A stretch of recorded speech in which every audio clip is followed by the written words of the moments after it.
if this is about competition, let us have competition. Welcome out to the show, everybody. Oh my goodness. So yeah, we have some guests that we're going to be on tonight. Doodle and CMONEY, and unfortunately, Doodle got sick. She has some kind of laryngitis, and they did a show this morning, and she goes whispering like this, and I was like, "Oh, if you don't feel like it, don't worry about it. Stay on and rest." And she's like, "Well, we're gonna try," and they did try, and unfortunately, she wasn't feeling any better. In fact, I think she was feeling a little bit worse. So unfortunately, they're not here tonight, but that does not stop us. We are continuing to go and grow, and tonight we just we have a contingency plan, right, RHETRI? Welcome, buddy. Sure. There's always a plan, even when there's not a plan. Yeah. Thanks, guys. Thanks, Dave. Yeah, poor Doodle, man. I went back and I listened a little bit to their podcast. That was no joke. I don't even know why she did it this morning, to be honest with you. But she tried. She gave it the old college try. But CMONEY's like, yeah, dude, I'm just gonna be feeding her medicine for a while. I was like, hey, you're all good, man. We'll see you guys. They'll be on the show soon enough. They'll be back for sure. And we want them. And they're gonna get some rest too, because they're both going to PAX East coming up. Yeah, so they're going to that. So we want them good and rested for that. So 100%. So if you get a chance, Doodle and CMONEY, send them a get well soon kind of thing, and send them a message on that or on one of their videos and stuff, because we love those guys. They're an amazing part of the community, and a power couple for sure. And like I said, we appreciate that they were going to be on tonight, and absolutely 1,000%. Family health first, so it's all good. Yeah, and absolutely. So RHETRI, my goodness. Yes, we still have a big show planned, and I think here in a little bit we probably going to throw maybe bring a few extra people in, and who knows, other people may jump on and join us, friends of the community that we haven't had on in a while. That sometimes they jump in and chat, and when they do, we can throw a lifeline out. Who knows? We may have some renegades on tonight. What do you think about that, RHETRI? I sounds good to me, Dave. Yeah, so we'll throw it out there. We'll throw we'll cast out the line, as us fishermen say, and we'll see if anything bites. If you guys want to step up and talk some shit with us, you're more than welcome to do so, because they might be some of that going on tonight. But yeah, don't be afraid, guys. If you want to come up, and ever wanted to try out podcasting or just talk about any of the subjects that we talk about tonight, feel free. We will. Yeah, and you don't have to have a camera. That's okay. No, of course not. A decent mic or a headset, like on a phone, where you can actually communicate a little better than trying to talk open air like on a phone. Sometimes that doesn't sound quite as well. But and also too, once we do bring in, you have to make sure that you mute the show so it doesn't cause a feedback loop, because there's always a couple second delay. Yeah, absolutely. So, but those are the heads forget up. to mute sometimes. It's really see. Oh, I like that. It should be fun either way. We're gonna have a good time, anyways. Listen, happy St. Patrick's Day, everybody. Love to have you. I got my green. I couldn't find. I don't fit into any of my old Irish shirts anymore. I got too fat. So I got this T-Rex hates push-ups shirt. That's as good. That's the only thing I had that was green.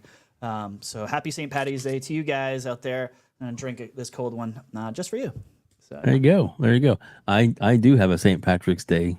Like I think it says "Luck of the Irish" on it. But it's in the closet because I totally forgot today was St. Patrick's Day until you reminded me. Dude, I did too, actually. Happy St. Patrick's Day. The only reason I even knew is because Twitter told me, and I was like, oh, okay, yeah, I should probably know about that. You got to take away my Irish card. I completely forgot about it. But this is cool. I don't know if anyone else has gotten theirs yet, but guess who's here today? Hello, I'm Vasco. Yeah, so I got my Starfield little Vasco Funko Pop. So if you guys, they were supposed to come in February. I completely forgot about this thing until I got an email. I think it was from Xbox Gear Shop or something. So if you haven't got yours yet, guys, I think it's coming soon. So there's the, little Vasco. What a good looking dude. Like it. Very annoying in the game. Had I known he was going to be that annoying in the game, I probably would have got a different character, but that's fine. But yeah, so that's cool. We got the Vasco Funko Pop going on. But we did have a chat. Oh, what's up? All right, here we go. Adidas20, who's now in South Beach, actually. He says, yeah, yo, I'm in South Beach enjoying all this. The lady in Chicago can't trespass my eyes. I know what you're saying. I see what you're putting down. Yeah, be careful over there at South Beach, man. You might catch more than you wanted. Got to be a safety girl. What color do you want? Anyway. Yeah, exactly. Yeah, Adidas was like sending me pictures and stuff. I'm like, where are you? He's like, oh, I'm in South Beach. I'm like, oh man, I'm jealous. He's been taking some vacations. Some really He's cool earned vacations those lately. damn vacations though, hadn't he? Dude, I know it. 100%. Yeah. He works holidays like a madman. are beat that man down, and then what does he do? He comes back shining, which is well deserved, and a great member of the community, Adidas. We love him, man. Hope you have a great time. Yeah, absolutely. Don't rush back, man. Take your time. South Beach is too fun. Maybe, yeah. I went there in my 20s. I'm not going to talk about it. I just went there in my 20s. That's all we're going to say. But yeah. Thank God there wasn't Facebook back then. Alrighty then. It's so You'll be in such trouble. I feel so bad. I legit, I've said that too, Dave. I feel bad for these kids like growing up with all the social media shit. If I had all that stuff in high school, boy, would I be in trouble, man. Yeah, not good. What's up, Talos? What's up, RSJ? We got Grumpy Shaman here. We got It's Teme here. Sarcastic Taurus. Guess Who 107. Gaming Fire. Got a bunch of people in here. ER Ranks. Welcome, brother. Adidas too, obviously. Shout out from South Beach. Thank you guys for joining us tonight. FarQ, of course, my brother from London. Thank you guys for showing up. Did you say? I know, I love it. Did you say FarQ? You swear at me? I did. Why did I do that? Go ahead. FarQ! FarQ! FarQ! Oh, I don't. But yeah, we love you, man. Yeah, I love you too. Hey, I'll ask you. I don't know if you're playing the same game, but Dave, what have you been playing, man? Let's see. Same Palworld. Some more Palworld, and but tomorrow night I'm playing Final Fantasy 14. Okay, there you go. Because the kid's gonna be over, I say kid, he's 30-something years old. Yeah, kid to you. He's a kid to you. Yeah, exactly. That's cool. He'll always be my son. But and we actually, to be honest, I think you actually need to turn your mic up a little bit. Up. That was the first. I actually turned it down ahead of time because I thought it was too loud. Okay. I was like, man, he just doesn't sound the same volume and bite. Let me. How's it? How am I doing now? Is that a little bit better, or do you need more? A little bit better, but yeah, I mean, we want I gotta make sure people know. We can make this happen. Yeah. There you go. Gave it a couple more decibels too. Excellent. Yeah. There we go. Hopefully, let me know in the chat if I'm. It was not good. as soft as Dirt Griggity was the other night. I know. Dirt's volume was really low. I don't know what was going on. You couldn't find it. Like I know, like on here on this software, because it's a different software that you use, that you can actually go in and you can adjust the volume of each individual person. Can you not do that on? You can, but it was at 100. So was it? Oh yeah, wow. I couldn't go beyond that, so I'm not sure. I'm hoping it's not an EV Mux issue because I'm a little nervous that my next guest is going to have the same problem.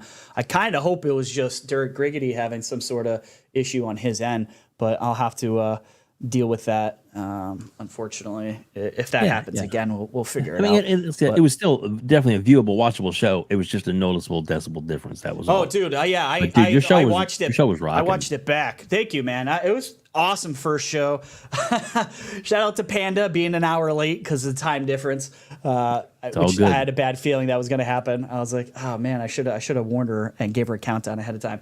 But honestly, for a first show, I think it went off pretty well. We had some technical difficulties, but nothing, show breaking or nothing too serious. And we just had a good time, man, just like we do on this show. And that was the goal, and that is the goal in the future. We'll obviously be talking a lot of shit over there as well. We'll have a segment very much like Dirt's kind of piece of shit segment. Hopefully every week, as long as someone's saying something fucking stupid on the internet, which is pretty much a given. When would that ever happen? Once a week. I just need one sucker to say something stupid on it. That's pretty easy. We'll be talking and making fun of those people too, because they deserve it. When you say, "Hey, RHETRI, look who's here!" Who's here? So serious. There he is. What's going on, brother?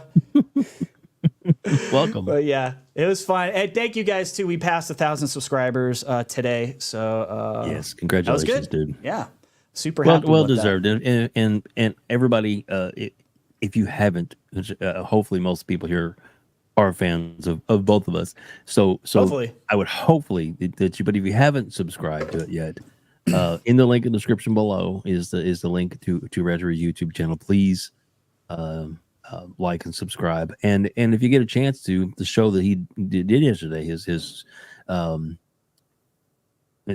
say the name of it again. Aim down sights. Aim down sights. I want to Yes, say, sir. I don't know, download sites or something like that, but aim down sites.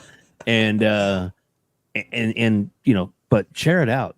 Just click that the Twitter button and share it out. That'll help the shares kind of generate huge, the buzz. Because Dirt's amazing. Because I retweeted it and I added like Shaun and a whole bunch of other people on there too. Joey, when I retweeted it, just because I knew his fan base and kind of thing. His fan base is amazing. Man. They are amazing. They really are. This Xbox community is just, like I've said a million times, they're second to none. I absolutely fucking stand by that.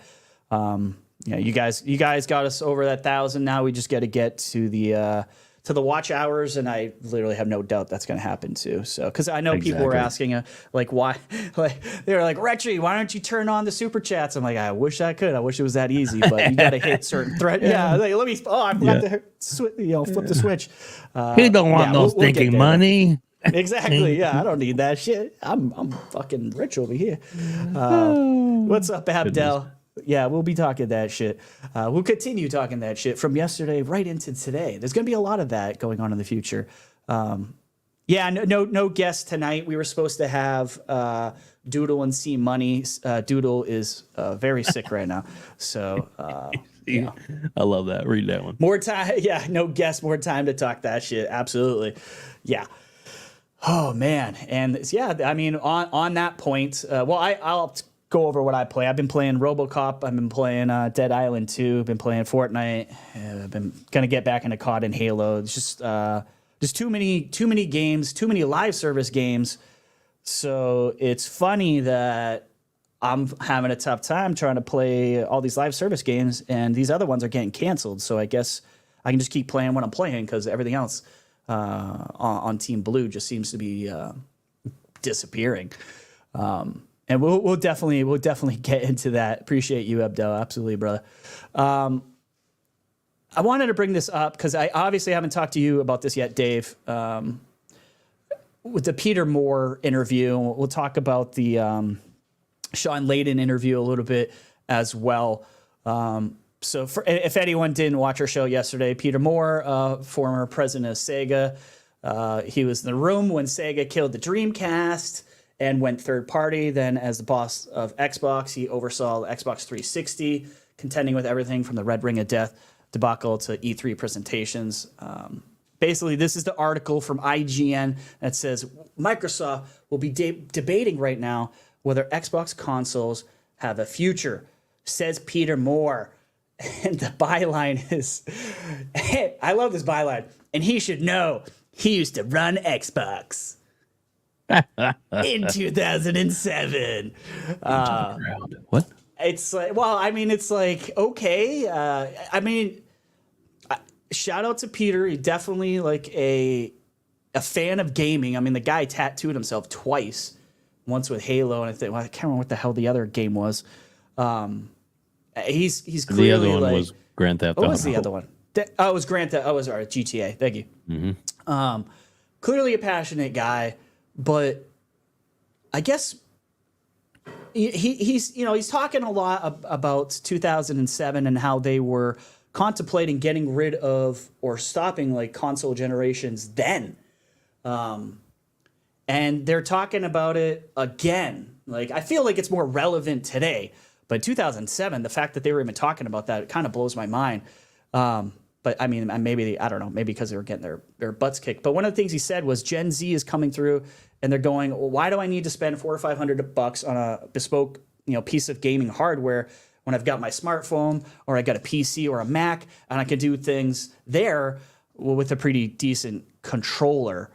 So a lot of this article was based around Xbox. Is Xbox hardware going away? Do we think this is going to be the last console generation? And Peter, to that question about it possibly being the last console generation, says, well, it's a great question already. PS5 saying, yeah, maybe we should sunset this thing, but no mention of a PS6. Now, look, Sony is very much a hardware company, so I would say that's your barometer. Microsoft, not so much. Microsoft, I'm sure, would love it if everything moved into the cloud. The only thing that Microsoft doesn't get to play in as well as anybody else is the smartphone business, because that's where Apple, Google, the handset manufacturers will benefit enormously from that, and they already are. They're making tens of billions of dollars without really trying in gaming with their 30% royalties, which is true. But he says, I think the real serious question that's being asked, I'm sure, in Tokyo and Redmond and Washington and Kyoto, basically all the places that these consoles get manufactured, what everyone's working on right now, because when you start off the next generation, you've got to be ready to absorb billions of dollars in losses. Talking about hardware here. And in the industry, given all of the layoffs and everything we're going through right now in the industry, is the industry ready for that? Look at Sony laying off 900 people, a lot of them in the UK. My two eldest daughters work at EA. He says they're all right, but they're always looking over their shoulder. I'm sure they are. Dave, like, what's your 2 cents on the whole Peter Moore interview? Do you think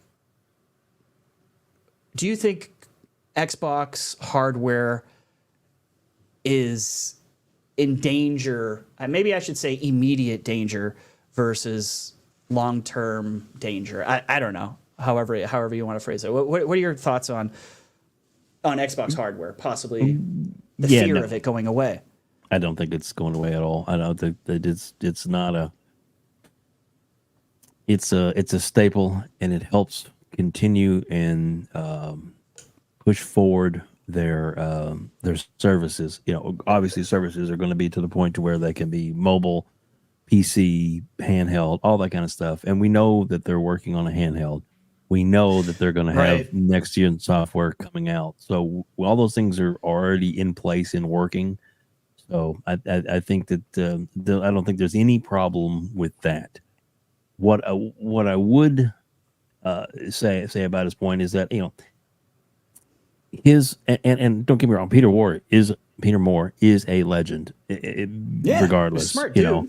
But as far as the current gaming systems and trends, he's not in the business anymore. Right. Yeah. So, and he hasn't been for a while. Really. And he may know a lot of insiders and have good friends that he can talk to and get their feelings, their pulse and stuff like that. But as far as the actual decision making and final thought, he has nothing to do with that. And I just think it's it's kind of like the this is probably bad to say, but it's kind of like the old man of the nursing home. There. It's okay. It's all right. It's okay. You were the star one time. That's right. I mean, like I said, and nothing against him. He's a great guy, and I'd love to have him on here. I'd love to interview him. But I mean, he just, in the same way, the other interview that was bounced around was the Shaun Layden one. Yeah, and his was so full of hypocrisy.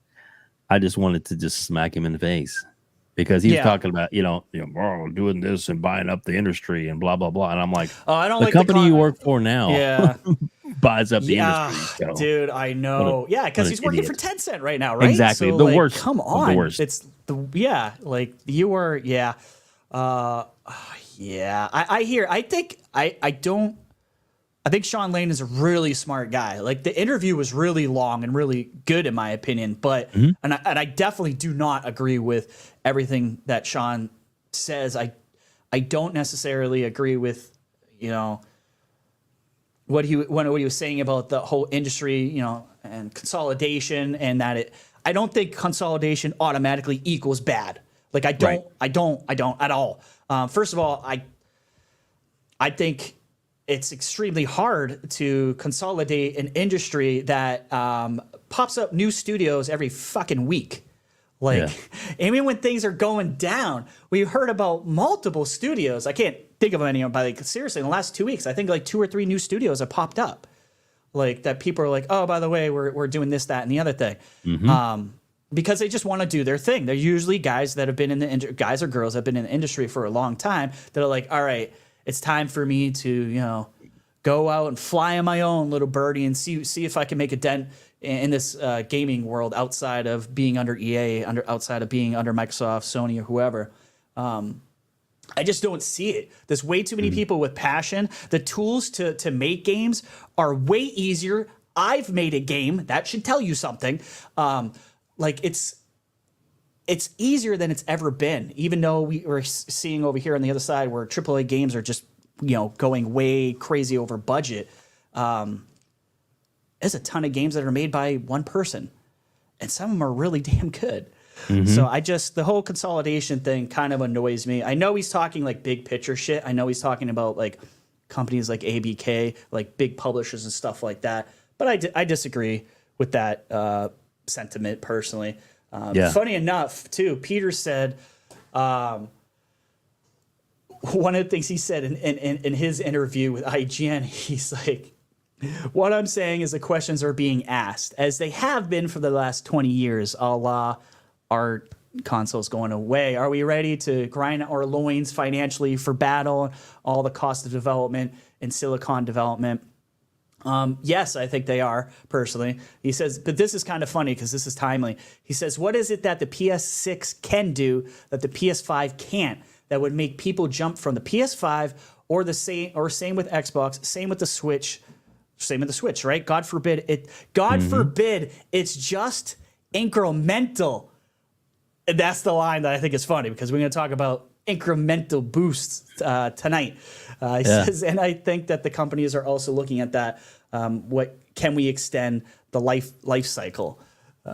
So I don't know. I thought him saying that was pretty funny. What's good, brother? Oh, what we got? What we got here? I did see. I was reading articles. What's up, Viking? Wait, Viking, weren't you just on another podcast? Am I confused? I'm confused. I could have swore you were. I'm going on Pixelated Echoes later, but I got some time. Tonight. That's later on tonight. Yeah, I got some time though, baby. All right. I got some time. Yeah. Well, you're always welcome I here, was sir. gonna Thank reach you out so to much. you, but I didn't want to be that guy who was like, hey, I know, you know what I mean? Like, you're already doing a podcast. I didn't want to be that guy because I saw you were going it's all good, man. On Pixelated Echoes. So yeah, we were just talking, Viking, about the interview with Peter Moore and the Shaun Layden stuff, and how they were kind of dooming and glooming a little bit about the end of Xbox hardware, or just really hardware kind of in general end of the world for everybody.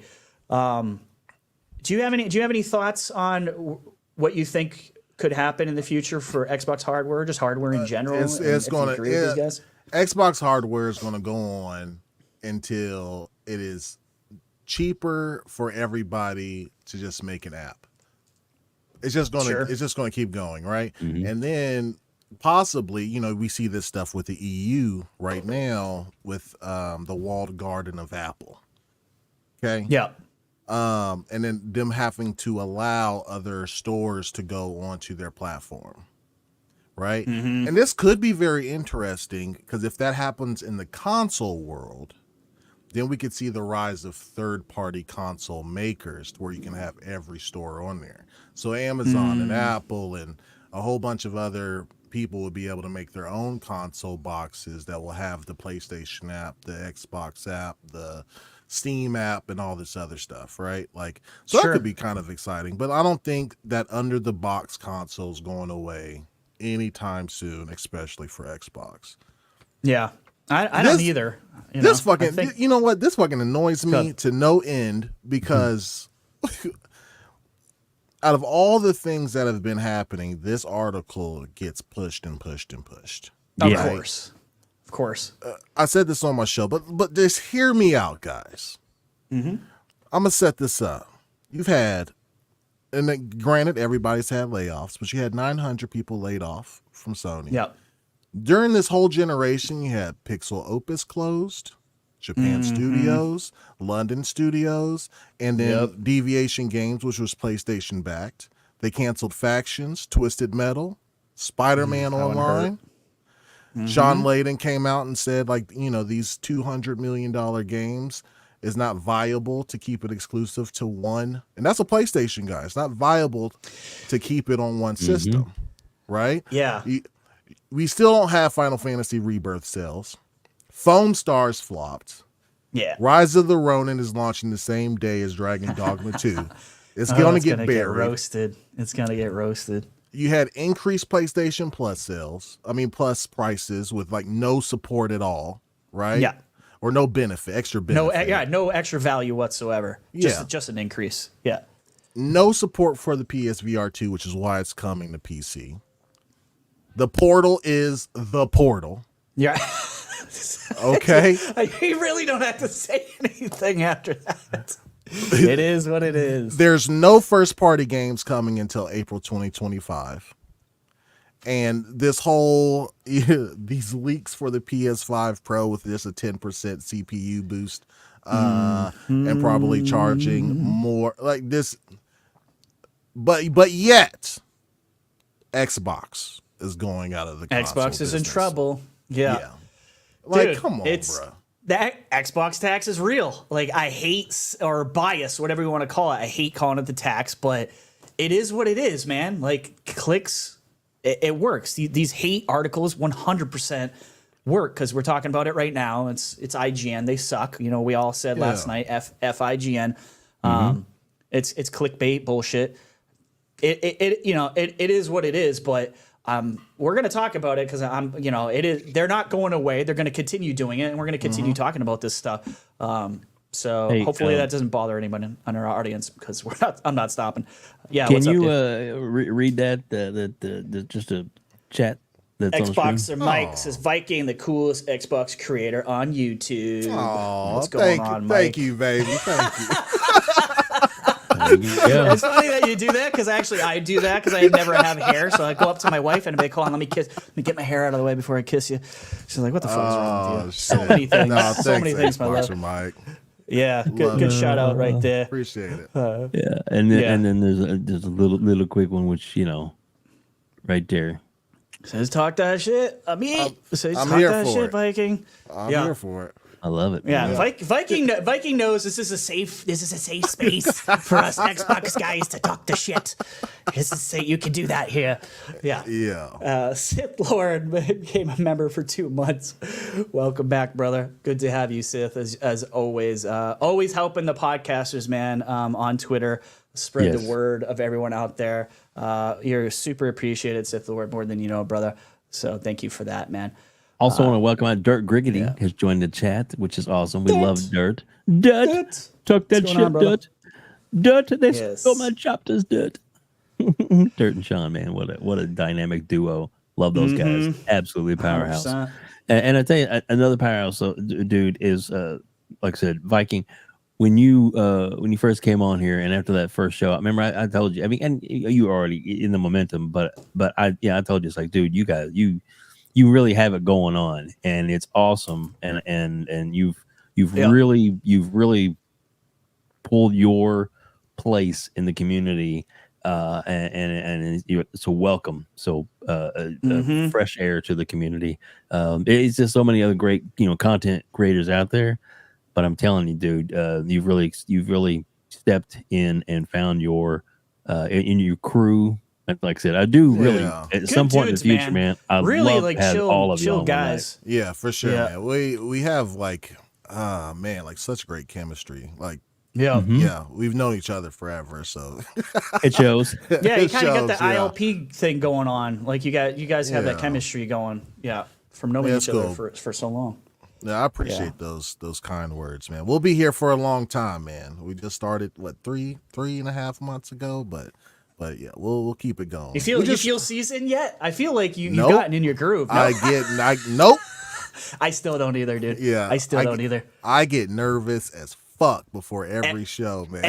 Me too. I'm so glad. Like everyone's like, you're fine, you're doing fine, like you do a good job hosting. And I'm like, dude, my heart's beating. Like every show before I start, I'm like, I'm gonna fuck this shit up. I'm fake it till you make it. I'm not good enough for this. Yeah. Imposter syndrome. You know what I mean?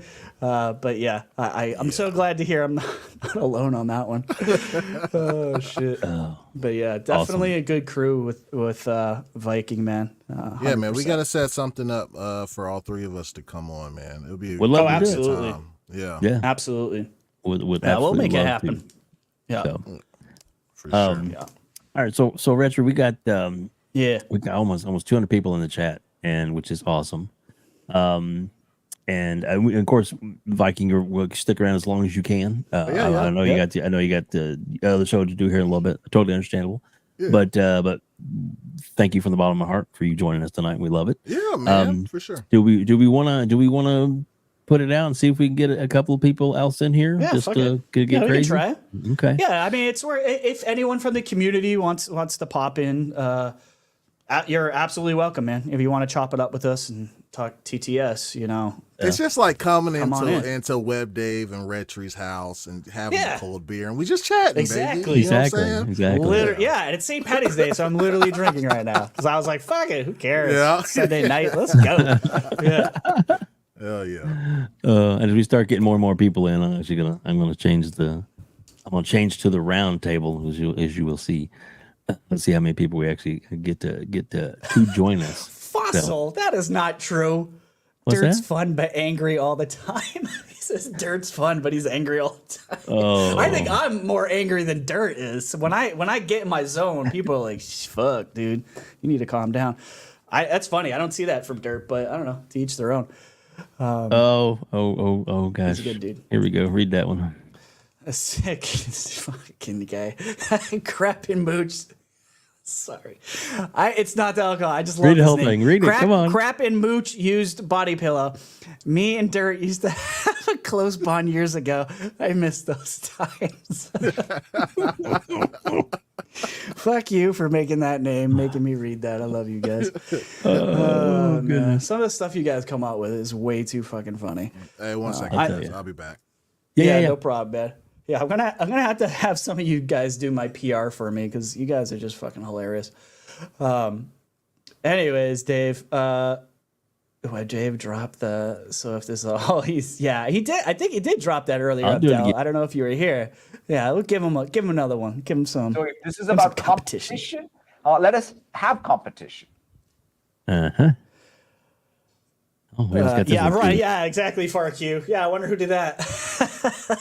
This is about delivering great exclusive games for you that ship on platforms where Game Pass exists. There we go. Oh, God. Poor Phil.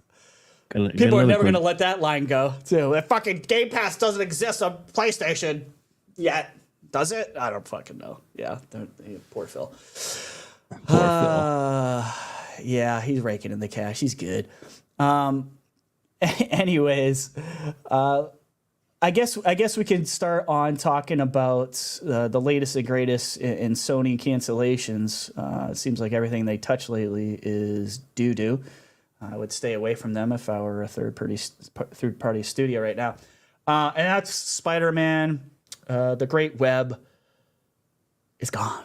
It's canceled. So I don't know if you want to show the footage of that, Dave. I think it's the first one. Yep. Just give everyone an idea of what they're not going to be able to play, essentially. Sorry, guys. You're not playing this game. They done canceled another one. Right. It's like their thing now. Let's see. Is that the... Yeah, there. I think it's top one.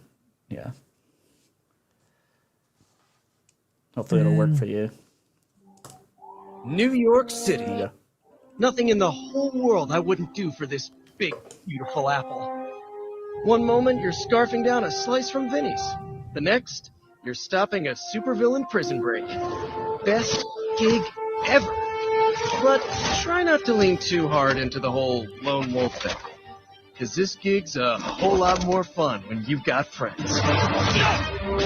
In fact, there are plenty of baddies out there who'd like to see you 6 feet under. Which leads me to what's really going on. You know the Great Web? The interdimensional nexus of life and destiny that connects all us fighter pals together?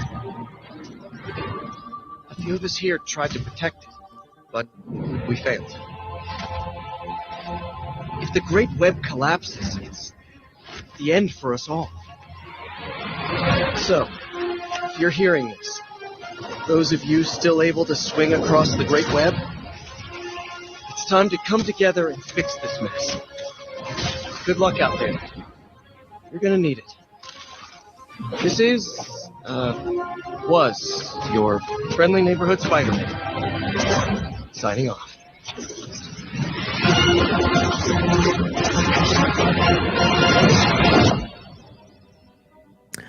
Well, it looks like we're going to have to take out some trash. Oh, yo, thank goodness somebody him. did. Blah, blah. Snipe that motherfucker. See ya. Yeah. And the You've been name burnt. Starfield is coming to PlayStation 5. You should be Starfield is never fucking coming to there. Yeah. What a dumbass. If you really Make think sure you that hit the is, like you on are the way out, stupid sucker. motherfucker. Yeah, exactly.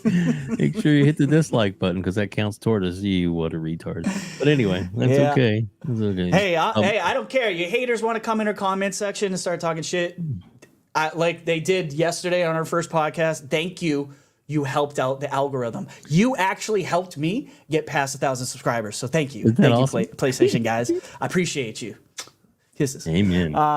So yeah, another one bites the dust.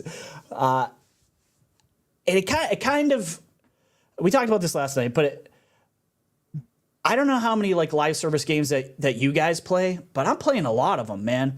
And like I said last night, in a world with like Fortnite, Halo, Call of Duty, you got Helldivers 2, Apex, Rocket League, League of Legends, Sea of Thieves, GTA Online, Final Fantasy 14. The list just goes on and on and on. Do you think maybe Sony wised up and said, we're not good enough? Like our games can't compare to those. We can't get any market share. I mean, even like Ian Layden and some of these guys said that they're just taking more money from the exact same people. The console audiences haven't grown, so you are trying to fight against yourself and trying to get more of these people away from COD, away from Halo, away from the juggernaut games out there.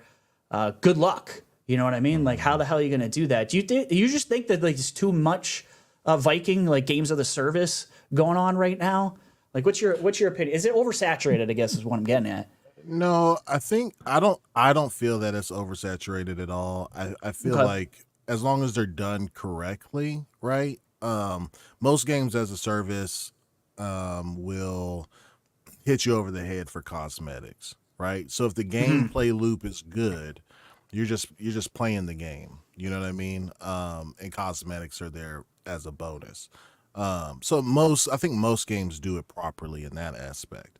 Cause like when I think about it, what I'm playing currently, Halo, what else is live service that I'm playing right now? Call of Duty, Apex Legends. You just graze with those games unless like when there's a new season out and they, satiate you with like new content, then you're there pretty heavily, right? But I guess my argument is it's usually something, and the levee has to break somewhere. Like a good example for me personally, and I don't know how other people are seeing this, is when I'm playing, like if I am literally playing 5 or 6 of these live service at the same time, one of them isn't getting my money when the new season comes out. Diablo didn't get my money because I'm like, I just paid $50, $60 for all the other seasons. I can't justify constantly paying into a live service every time a new season comes up. And that's where I'm wondering is it already too much, or is maybe Sony realizing that their game just wasn't good enough? Because I'll be honest with you, I thought the gameplay loop was probably going to be boring. Going to be very good. Yeah. I don't think it was going to be very good personally. I know a lot of people were praising this. I know people like that were super excited about this, and I'm looking at it and I'm going, I'm not seeing what you're seeing. but people were excited about it. I thought Spider-Man, out of all of them, could have done something because of the 900 Spider-Mans and the whole multiverse thing. They could have sold skins for years. Yeah. But the gameplay ain't there. Yeah, I think out of all the ones they canceled, I think Twisted Metal to me made the most sense to keep. Right? Twisted Metal, I think I wanted that one printed so bad. money. I think because like you don't have very many vehicle live service games. You have not like of vehicle shooters. combat games really anymore. Yeah, It exactly. kind of So went the way of the Dodo Bird. You would have pulled from like the Forza Horizon crowd. You would have pulled from Rocket League crowd. Right. You know what I mean? And they could have literally printed money with the Twisted, especially if they launched both on PC and PlayStation 5. They would have been printing money. That one hurt me, dude. First of all, I didn't even know it was gonna be live service, so I was kind of like, oh, it's gonna be live service. Like I just wanted a Twisted Metal game. Yeah, like, I but just it makes wanted sense. anything Like Twisted Metal. I think we'll see more and more live service games, even ones that cost like $40 to $50. They would have been able to kind of made a lot of money with Spider-Man if they launched at $40 or $50 and still had those live service things within it, and then have DLC. Like, right, imagine between Spider-Man 2 and Spider-Man 3, you had, I don't know, the launch of Spider-Man Online plus 3 or 4 DLCs, and then Spider-Man 3 comes or whatever, and they could probably tie in everything that happens on Spider-Man Online to Spider-Man 3 somewhat. They would have probably made decent money on that, but like I think we both said that on Boom Show was, I don't think the gameplay loop was there. You know what I mean? Yeah. Yeah, and it probably costs a lot. Like you only have so many villains, right? True. Yeah. That you can use. The Disney royalties would have been worth it. I think that actually might be the biggest factor that I think we kind of keep forgetting about, is that Disney cut is just astronomical, and I kind of like what EA is doing, right? Like we saw EA is like pulling back out of licensed shit. I think they're only keeping the sports stuff. Black Panther. I think out of the licensed like stuff. I think it was Black Panther and one other one, which is completely not coming to my head right now. And basically, it was canning everything else and staying with the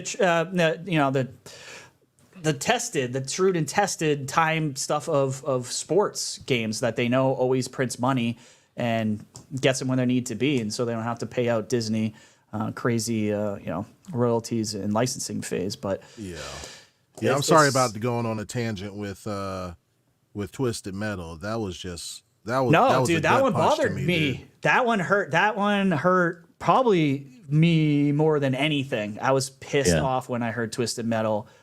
I was so looking forward to that. You never have anything to apologize for here, buddy. We love it when you share your passion. So it's all good. All right. That's what the show's about. Yeah, 100%. The thing is if I like a game, I swear to God, it's going to get canceled. I had so many games. I was so looking forward to Time Splitters gone, like Twisted Metal gone. And it's damn. One good thing that you brought up. I'm gonna play this or show this part. So out of all the, because you sent me the link. So out of all the things that they canceled, they kept this. The Fortnite knockoff. Why did they keep this? Just saying. Which one are you talking about? Oh yeah.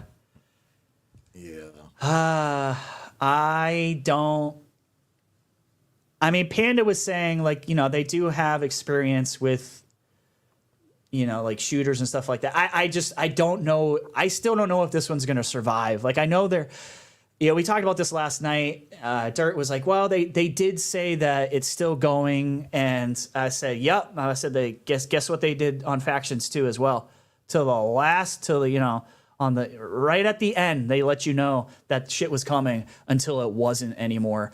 I'm not convinced that this one's staying either, to be honest with you, Dave. And you see the art style. looks like Fortnite, just like Time Splitters did. So I kind of understand. I thought Time Splitters might get sued if that fucking game released. It looks so much like Fortnite, it wasn't even funny. It's fine. It's fine to have the same style as Fortnite. That's, whatever. But I would like to know more about this game and see what happens with it. I love Aloy. I like the first game. I haven't played the second one yet, but I don't know, man. I don't have faith, and I don't think Sony has faith either anymore. Look at all the stuff that they canceled.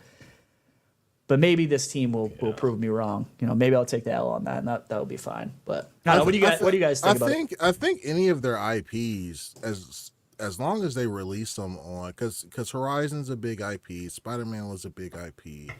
if they nail the gameplay loop, or even have it decent enough, right? Yeah, they can release it on PS5 and PC simultaneously, and it's going to do okay. I don't know for how long. It could. But it's going to do okay. PlayStation's starving for this type of content, right? I mean, they literally, the drought, it's dry over there. So even if it's, like you said, decent, I think that's all it kind of has to be at this point.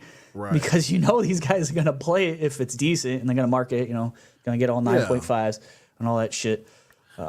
Yeah, and not only that, but like they'll be able to, like, even though it comes out decent, has an okay, you just want to grab a community, right, like behind it that plays it, and you can progress over time with the live service game. You know what I mean? There's Rogue Company still comes out with content, I believe. So like, Jesus, I think I still play the same people in that game. You know what I mean? So they're doing okay. You know what I mean, for a AA studio, but shit, yeah, I don't know what's going on over there as far as. I really don't. They've put themselves into a corner whenever it comes to like this over the shoulder sad dad games, and they're trying to break out of it, but I really don't know what the hell's going on over there. I'm not sure that they do either. It feels like they're just cutting everything instead of like job necessary. I mean, they did have 900 job losses, obviously, but maybe they're just like, they're looking at their Hiroki Totoki, love that name, looking at their financials and going, our margins are terrible. We just need to cut stuff and just try to, recuperate some of these losses. Do they use? But where do they go cuts? from here? Like, do they use some of those cuts as a tax break? Oh, not a tax break, a tax write-off. Tax write-off. Yeah, I could definitely, to a point, right? Viking, like I think it's beyond that. I don't want to give Sony too much credit and say that they're just like playing 4D chess and they thought that much ahead that they're just going to do all of these are tax breaks, because I think it's just way too many games to assume it's just a tax break, tax write-off, I should say. Yeah. Some of it could be. It's their corporation. I mean, why not? But I think it goes beyond that. Maybe Bungie saw some of these and were like, nope. Maybe Bungie murked some more of these games. I really don't know. I would love to know what's going on some of these decisions. All right, let's hit it up. Robert Jr. with the $5 says, somebody tell PlayStation fanboys to cut the narratives, or karma keeps coming back every time they upload and tweet lies and rants. # King Xbox. That's right. Yeah. Yeah. Talk that shit. You gotta, the internet's forever. People love taking screenshots and having those receipts. You really gotta watch what you say out there, man. There was a whole lot of talk about T-flops. All the flops, man. They got all the flops. All right, let's crack the knuckles and get into this seriously. So, do you guys really believe in your heart that there is going to be a PlayStation 5 Pro this year? Yep, I do. Yeah, 100%. I think it's. You know why? They're too traditional. It's not traditional. Logical. That's why. Yeah. Yeah. It doesn't make any sense to me. I think there might be. Yeah, there's too much smoke. As much as they're backpedaling on other things, it doesn't make any sense. That's the thing, Dave. Well, they have contract. They have Why to have would they- contracts with some of these. Not necessarily. these- There's probably some else. Oh, I mean, there there's is like some definitely stuff contracts, Dave. This is like Yeah, 2 yes, years in the yeah, yeah. making. You don't just pop this out your butt. There's definitely contracts with these guys. Like all, yes, all I know. You know? But there's things that they can realign this launch, quote unquote, to combat when the new Xbox comes out. You know what I'm saying? They could. They haven't announced it yet. As far as If they do Sony's that, concerned, there is officially nothing. By Sony, if they're dumb enough to do that and to use this 10% boost that we just saw of the CPU, because coincident, like it's just weird to me that all of a sudden, like we got all this stuff and CPU wasn't involved, because the people were asking us yesterday, what's the CPU? And we're like, we don't know because they haven't said. And then the CPU comes out later and everyone's like, oh, this is not the W everyone thought it was. This isn't looking nearly as good. This very much, to what Peter Moore and other people have said, is it just an incremental upgrade? That's exactly what it looks like. It doesn't. I was excited. I was more excited yesterday about the hardware than I am today, because everyone's like, "Well, what's that CPU? What's that CPU?" And I'm like, "We don't know." If the leaks are true, which I think they probably are, we know it now, and it's not great. Like, I don't think you're getting your GTA 60 frames a second like you thought you were going to get. Seems like you're just going to get some better resolutions and steadier frame rates. The same things you were promised 4 years ago. Sounds like you're just getting them 4 years later. They just don't have any games this time. I mean, what's gonna Viking? Like, what are you gonna tout? Like, everyone was like, well, it's gonna be GTA. It's gonna be GTA, the next GTA. That's what they're gonna. It really is that? Are you sure? Like, what are they gonna say? It's an extra 100p for resolution. Maybe look, who knows? Like, there's a lot of AI stuff involved in this too, like super resolution and the proprietary stuff. So I don't know if some of that is going to help them to get better frame rates. I honestly don't know. I'd have to get someone involved like Kay Asante or someone who knows on the technical side better than I do. But I'm not buying it. Like I said last night, I would wait, because we were promised a bill of goods this generation that still to this day is not delivered. All this ray tracing bullshit, 2 to 3x ray tracing. What the fuck does that even mean? What does 2 to 3 times better ray tracing even mean? Someone explain that to me. It means nothing. It's marketing jargon, yo. Like, it just sounds like a lot of bullshit. You know what I mean? And an incremental read that spec. comment.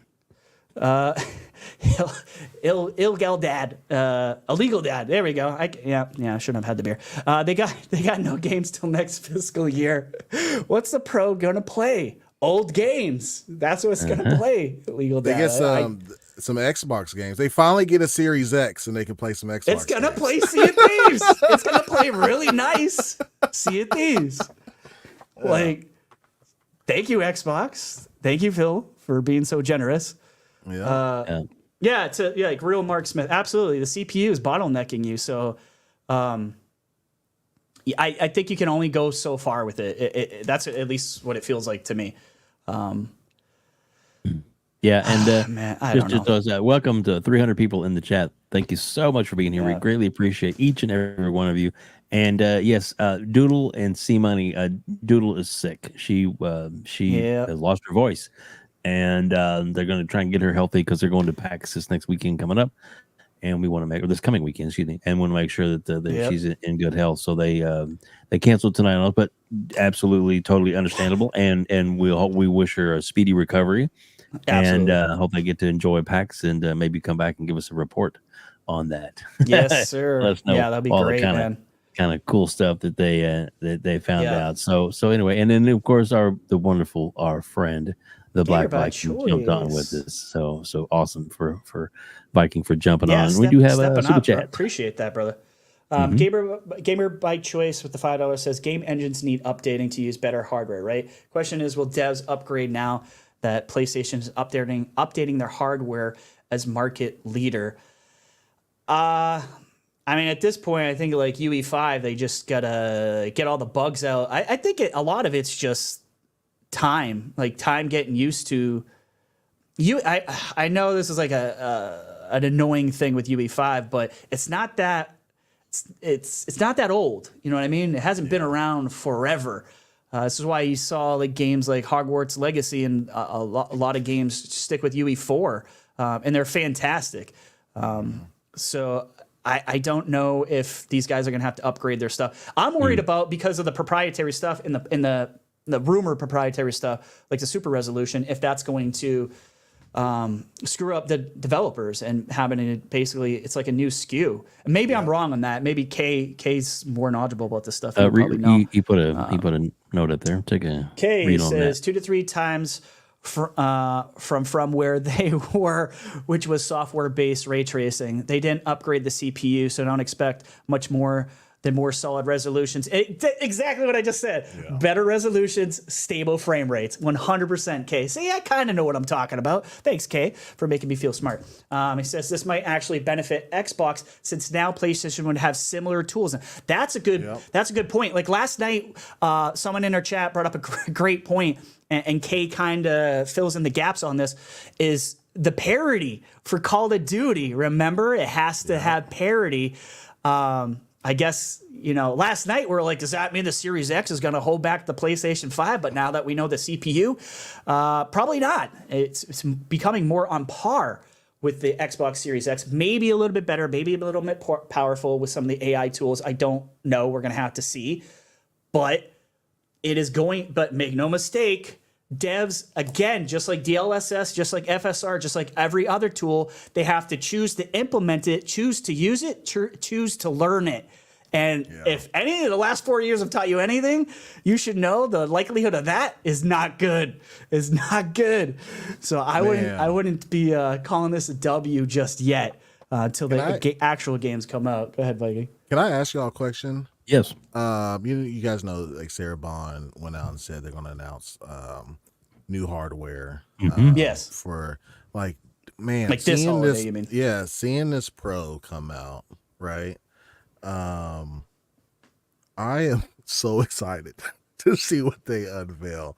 I think what they're going to do is probably like if something comes out this year, which I hope not. I hope they just skip it. But no, I don't hope they skip that, actually, because I'll buy one. The all digital Series X. Yeah. Right. Yep. And then as long as they launch that with like a haptic feedback Xbox controller, I think that'd be pretty dope. And then, like, when are they planning on with Call of Duty marketing? With Call of Duty marketing, 100%. Yep. Oh my God. If they do Call of Duty boxes, holy shit. That's why I still think that is, I think that like white Xbox is happening this year. I think that's what it is. I think it's just it's to me, it's like all around Call of Duty.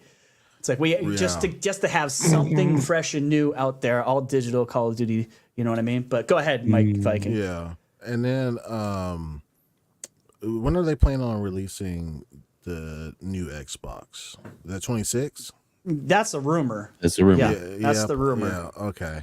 Holy shit, man! If they, knowing what the Pro's on par with the Series X now, right? And then, 2 years later, coming out with a new Xbox. Holy shit!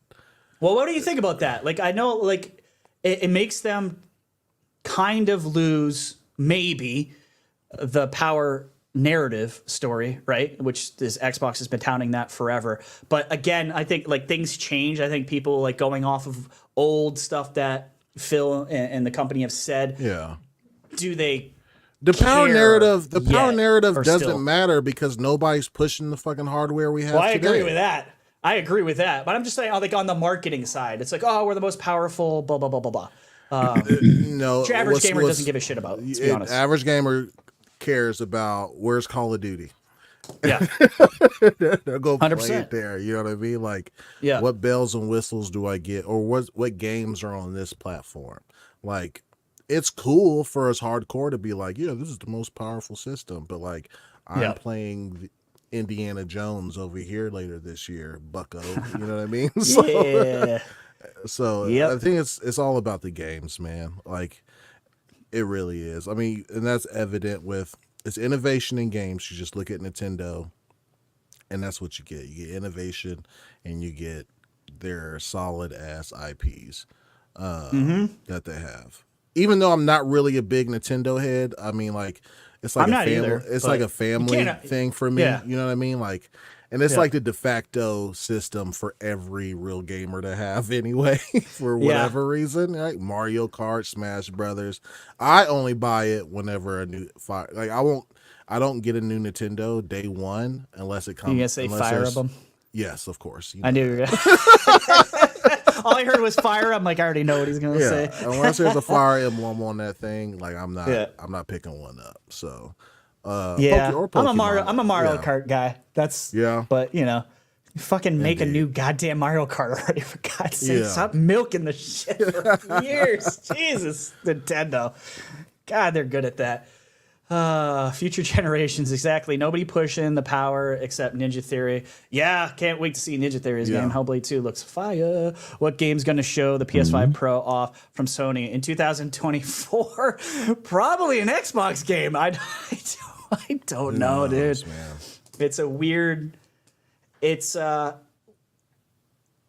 like a business standpoint, it doesn't make sense that there's a PS5 Pro coming out, but I keep having this argument with one of my buddies. He's like, well, why do you really think there's a PS5 Pro coming? I was like, because it's illogical. I think it's a stupid move. And I think they've been making a lot of stupid moves. They'd stepping on a lot of rakes. And it's Sony. Sometimes they just don't give any Fs. They just throw shit at the wall and see what sticks. I mean, all these companies do that sort of thing too. Microsoft does it all the time. They look like idiots when they do it, and then everyone else copies them years later, and then they look like geniuses. But I mean, Jesus, look at that, dude. Yeah, and PlayStation's very traditional, right? Like even today, right? They're very traditional, sort of like, yeah, let's go ahead and pre-write some contracts for 4 years later. We can have some PS4 Pros out. Like, yeah, and they're going to stick by that. You know what I mean? Like, it's not very good. Like the specs that they gave us or that we had last week or whatever. Like, I was like, holy shit! Like this could be crazy, right? But now, you know. Everybody like first glance look great. Yeah, but and then you start looking closer, seeing the cracks, and you're like, oh, wait a second. Like, is it even worth it? And it's only for like 2 to 5% of the player base anyway. You know what I mean? Like, yeah, they're gonna have to. It would have been smarter to bundle that with Wolverine, whenever that came out. But I don't know. Sometime in 2025, maybe. Yeah, but who knows, man? Yeah, it's crazy. It's tough, man. It's tough to know. Hellblade 2 looking like fire right here with these screenshots. Obviously, photo mode. A mode I want to see in every game. I don't care if it looks as good as Hellblade. I just love photo mode in any game personally. I know Hargeet's not a fan. Shout out to you, Hargeet. He hates that shit. But well, photo mode is really good for marketing, not even self-marketing. It's really good for like word of mouth marketing. I should Absolutely. Say, because everybody goes into photo mode, and then the resolution can be upscaled a little bit since nothing's moving, and then you market that out, right? Like you saw so many Spider-Man ones, right? Like when that comes out, and that when entices Elden Ring people. Came out, yes, everybody's like, "What game is this?" And then like it's marketing for your game. You know what I mean? So I 100% with you. Yeah, I think it's smart. Yeah, everyone should have it. And if you don't have it, build it into the game because it'll just sell more copies of your game. Spartan661 with the $2 super chat says, buy Call of Duty Xbox bundle and get Game Pass for 3 months. Question. Yeah, I think that's 100% happening. I think there's going to be some sort of bundle, whether it's a month, 2 months, 3 months, I don't know. Whether the dollar deal comes back or it is back in some countries. I have seen it coming back in several areas, but I kind of think that's a foregone conclusion. At least it is inside my head. I don't know. Let's see what actually comes to fruition. Says the real Mark Smith. Oh, sorry, was that one? It says, and that was all done using photo mode. Yeah, I mean that's what they're saying, right, Mark? That was a photo mode thing within Hellblade, which is bananas. Kay Asante says, unless they retire the PS5 and make the Pro the floor, yeah, like the floor model, yeah, the Pro will do what the X did, make a statement, but not moving any needles. Yeah, I wonder, Kay, now, I'll ask you guys too, but Kay, since you're here, I mean, yesterday we were like, is this thing going to be $700, $800? I'm not quite thinking that anymore. Maybe 600? Like, I don't know. Like, what do you guys think the price point will be? And I'll shoot that same question out to you, Kay, if you want to answer in the chat, we'll bring it up. I'm just curious, like, what the hell? Yeah, it's PS5 Pro. What did the PS5 launch at? What price? Was it $500? Or was it $499? No, it's $499. Okay. Originally, and then they increased their prices everywhere because the world was going to shit. Yeah. Yeah. I'm gonna still say it'll be $550 to $599. Okay. Yeah. What say you, Dave? Oh, but Dave doesn't even think this thing exists. Dude, it's gonna come out at like $600-$700, and ain't nobody gonna be able to afford to buy that crap. So it's that's the thing. That's why it's so weird, right, Dave? Bring the failure. Exactly. If it comes out at like 600, like who's buying outside of the extreme hardcore when this is just such a small incremental bump? Or you should know it's a small incremental bump. Like, why would you? I don't know. I don't know. I don't understand why you would get it 4 years later. I just feel like it's a little too soon. I know we've had the 4-year gap in the past, but I was hoping these generations would last a little bit longer. So I'm hoping Xbox sticks to what they're saying they're going to do and give like the Series X more longevity, having a 6-year span versus a 4-year span before there's any sort of bump. Mm-hmm. Jesus, does that look good, man? It looks so good, bro. So freaking good. Appreciate you, Sour. He says, I got to bounce. So I'll try to listen a bit more on the go. Appreciate you, brother. 100%. I will be. I got to reach. I do have to reach out to Sour Blow, get him on here as well. Got to get some more of those guys up through here. Do you want to throw out the link again, Dave, just for the hell of it, in case anyone else wants to just jump in tell them and what say they can hello? do if they would like to join us. Tell them how. What's this working? Yeah, I mean, you guys, anyone, if you feel comfortable enough to come on the show with us, Dave will drop the link to StreamYard right there. It's right there. You just click on that, and it'll pop right in, and we'll get you up here if you want to talk some shit with us. We love you guys. You do not have to have a camera. It's fine. Do not have to have a camera. Obviously, we need to hear you. Yes. Kay's thinking, that's what I'm thinking too, Kay. $600, but wouldn't be surprised if it went higher. No subsidized pricing. And who will buy it? The same people who are willing to buy a ROG Ally for $700. Right, yeah, fair enough. The hardcore. I can see that. Yeah, I forgot the ROG Ally was that much money. Cool damn device though, man. Oh, I want one. But I bought too much stuff. So I was gonna say I could sell you mine. I want it. You know what? Deal. Like after the rumors, I don't. Maybe I'll talk to. I don't know. I almost want to just wait to 2026 now, which is going to kill me slowly. I'm just saying. I know. So, yeah, we do have somebody. So let's see what happens. Lucius, what's going on, brother? How you doing? Hello, gentlemen. I just wanted to stop by and say hello. What's up? You sound great, man. I don't know if he's got like better mic than I do, but he sounds really good. Welcome, brother. So you there with us? There you go. What do you guys think about this PS5 Pro? I just jumped in the conversation, and the CPU is not looking too strong. I mean, would you pay $600 to $700 for a 10% CPU boost? I know I wouldn't, Lucius. I don't. Yeah, no, I'm not looking forward to that. But let's be honest. Lucius, it has all the flops. But you got to remember, when the PS5 released, you had people out here paying for, $1,000 for the PS5. So the question is, what does the average consumer consider worth it for something in that kind of ecosystem. Obviously, Sony has made it so that way, at least from the average consumer, they consider it somewhat worth it. So outside of the fervor of launch, can they convince people to pay $700? Maybe. They probably could. I'm going to give you my honest opinion. I am an early adapter of everything. Yeah. Right? I am a tech person, right? Just like probably everybody in this chat is. And this ain't worth it to me. Yeah, it's not worth it to me either. Me too. I'm right there with you. Like new technology, whoever it's coming from always excites me. Because then it makes the competition try to fight them and come over the top and do one better. But that CPU, knowing the CPU is the same, completely deflated that balloon. Any small amount of excitement I had for this thing is completely gone now. I didn't think I was going to get it anyways because I don't think I could justify a higher price point. But now they made it real easy for me to not even bother looking at this thing, to be honest with you.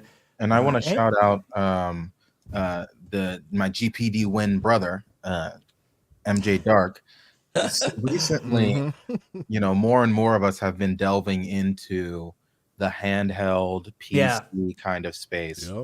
And not just kind of the bigger companies like the Asus and the Lenovo's and everyone else. And we're also hearing that potentially Razer may get into the fray with NVIDIA. Oh, it's a wrap.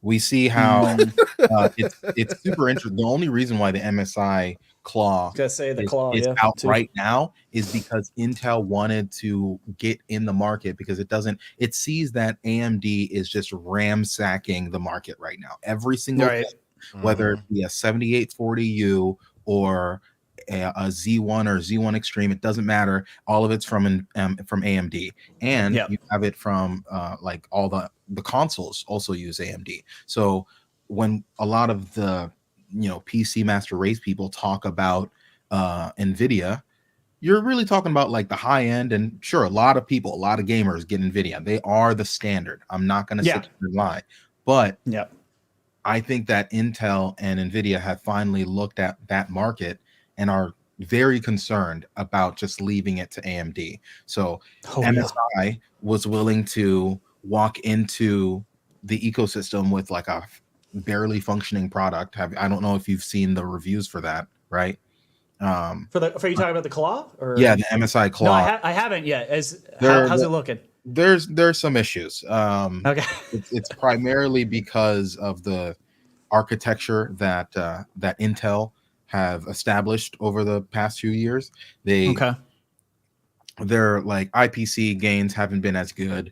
Per core AMD is better. So what they've been doing is that they've been kind of going the performance and efficiency core route, and that works when it comes to desktop because you have as much power as you need. You're not running off of battery, and even in like a laptop instance, your battery's pretty big and you're relatively close to a plug at all times when it comes to a laptop. Like mentality wise, that's kind of how most people think. But when it comes to a handheld, you want that thing to be away from a wall. So it's there's only going to be so much that they can do. I'm very interested to see what the future is going to be. But right now, I would say that MSI Claw definitely isn't it. And if Razer comes in with like an NVIDIA product, who knows what that does to the market. So I'm really excited. So I say all that to say, I look at the PS5 Pro and I'm not seeing anything that excites me about it because if they're going to be bringing a lot of their games to PC anyway, you could just get a PC, right? If there has to be a value proposition, things have dramatically changed outside of simply the ecosystem. You have to have a value proposition now to be able to kind of get people to be able to buy things. At least that's how I think. Maybe the standard consumer isn't like me and they will buy this PS5 Pro in droves, especially if the media tells them to, Yeah, I mean, I think I don't know. I guess I think the price point is going to be such a big thing here, just because the economy is not doing great. A lot of people are really trying to save a lot of money right now. This holiday seems like really bad timing if it's anything above $500. I just can't see. I can't see hardcore every time. Of course, the hardcore. If you're in the ecosystem, you're probably getting this thing. I have no doubt. Yeah. But outside of them, the ones who matter to Sony, I don't see it. I just don't see a lot of people going out and buying this. I'm so sorry. No, go ahead. Just want to give an out to the Black Viking. Let him tell everybody where they can reach him at, and how they can reach out to him, and tell him what show you're getting ready to come on to, which is amazing. And we recommend that everybody go jump on that show as soon as ours is over. I'm just kidding. When are you starting? You guys, are you on 9:30 today? Is that what it is? It's 7:30 Central. 7:30 Central. Shit. Yeah. No, it's all good. You guys keep your butts planted here. When it's over, come over to Pixelated Echoes. It's me, 3-Bit, Fuzzy Belvedere, and Mav from Fun Speculation will be there also. Be awesome. But like I said, stay here. WebDave and RHETRI will open the door so you can go to Pixelated Echoes whenever it's done. I'll send our crew when we're done here, folks. I promise you, I'm going to send you right over to them. So cool. Yeah. But yeah, if you don't know who I am, I'm the Black Viking. You'll probably see me on Twitter talking that mess. And then I have a podcast called The Longhouse. And it is on every Tuesday and Thursday at 8 p.m. Eastern time. And we have good fun. We have a blast, man. And that's 100%. The Black Viking. Yes. The one and only. The legend. Hey, I think I've made so much AI art with the Black Viking that it's messing up other people's AIs to where, like, whenever people want Vikings, he comes on as a black man. It's coming out. and just so you know, little black baby Viking. Just so you know, if I'd known you were going to be on tonight, I would have set it up early. But I have it made, so the next time you are on, I do have an emoji that is the Viking helmet. There we go. Let's go. That'll be the special one for your episode. Promise. That's what I'm talking about. All right, man. But thank you guys for having me on. Absolutely, man. It was a joy, man. It was great having you, man. You're always welcome. Just so you know that. All right. All right. Cool. Chat. Thanks, man. Y'all the best. Peace out. All right. Hey, we'll read that super chat real quick. Sure. Abdi with the 7 says PS5 costs $650 here in Canada. The Pro will, the Pro will be $799 Canadian before taxes, $700 USD. Oh man, I just this is a tough one. Homeless Bird, one of my favorite names out there. Welcome to the show, brother. How you doing? I'm good. How are you? Can you guys hear me? Do I sound terrible? You sound great. You sound good, man. I'm impressed. Thank you. I don't know if are you using a cell phone, you're using a mic. What are you using? I'm using the mic on my AirPod Maxes. That works. Sounds pretty good. Yeah, not bad, man. Welcome to the show, brother. Oh, it's good. It's good to be here. I just wanted to say thank you guys for putting on a quality program every Sunday. Thank you. Appreciate that. It's always fun to just kind of listen in and hear what the conversation is about. I do echo some I guess concerns about the value proposition of the PS5 Pro. I have no allegiance when it comes to consoles. If I can just like veg out when I'm holding the controller that goes to the box, then I'm good. But I just don't really see it at the moment. I hope that I'm wrong. I want to be wrong. I don't like being cynical, but life has taught me otherwise. So, I mean, just look at my picture, for God's sake. I love it. Very sad bird. Yeah. Here's a question. Outside of, everybody's been saying GTA 5, which, third party, X, Y, and Z, but PlayStation has used third parties before to be able to help sell a product. The question is, outside of GTA 6, is there anything else software-wise that's going to compel people to get Like that. what's the marquee? Yeah, what's the marquee game to? Could it be COD? I don't know. I mean, that's a great question. Previously, COD needed to stay because there's that contract where, you know, and Hargeet has mentioned this previously, where he thinks that the Series X version of COD and a lot of other multiplayer games are being held back because of the contract that is signed with Sony, which essentially just says, hey, it has to be an equal representation. Right. The parity clause. The parity clause. Whether or not it's an actual parity clause like that, or it's just allocation of resources, I think that's really going to be the test post this launch. Because if it's a allocation of resources issue, then I think personally that Xbox could end up being impacted by it. Because if you still have the same amount of money, you have the same pie to allocate resources towards like making a game more efficient and making it run better on a specific platform, you're going to put a lot of that work on the PlayStation. And if they suddenly come out with a PS5 Pro, now you're having to put even more resources towards that to be able for it to run well. And you don't want the PS5 Pro to be able to run worse or not as well or as it should be, because you want those customers to be able to feel good. So does that take away from the resources that you would typically throw towards the Xbox side? Is that going to make that sort of efficiency even worse? I'm gonna say, if we want to be fully, I don't think so, because I don't think the Pro will be the litmus test. I think it'll just be the Series X and the PS5 itself. I don't think they're going to care to try to like optimize necessarily for the Pro and give it more bells and whistles, which is why I don't think a lot of developers are going to do. They're going to do what they always do. They're going to target the largest audience first, and then it's going to run exactly the same it would on an X or a PS5 than it will on the Pro, in my opinion. You know what I mean? Outside, unless some of the AI stuff can just do some of the heavy lifting.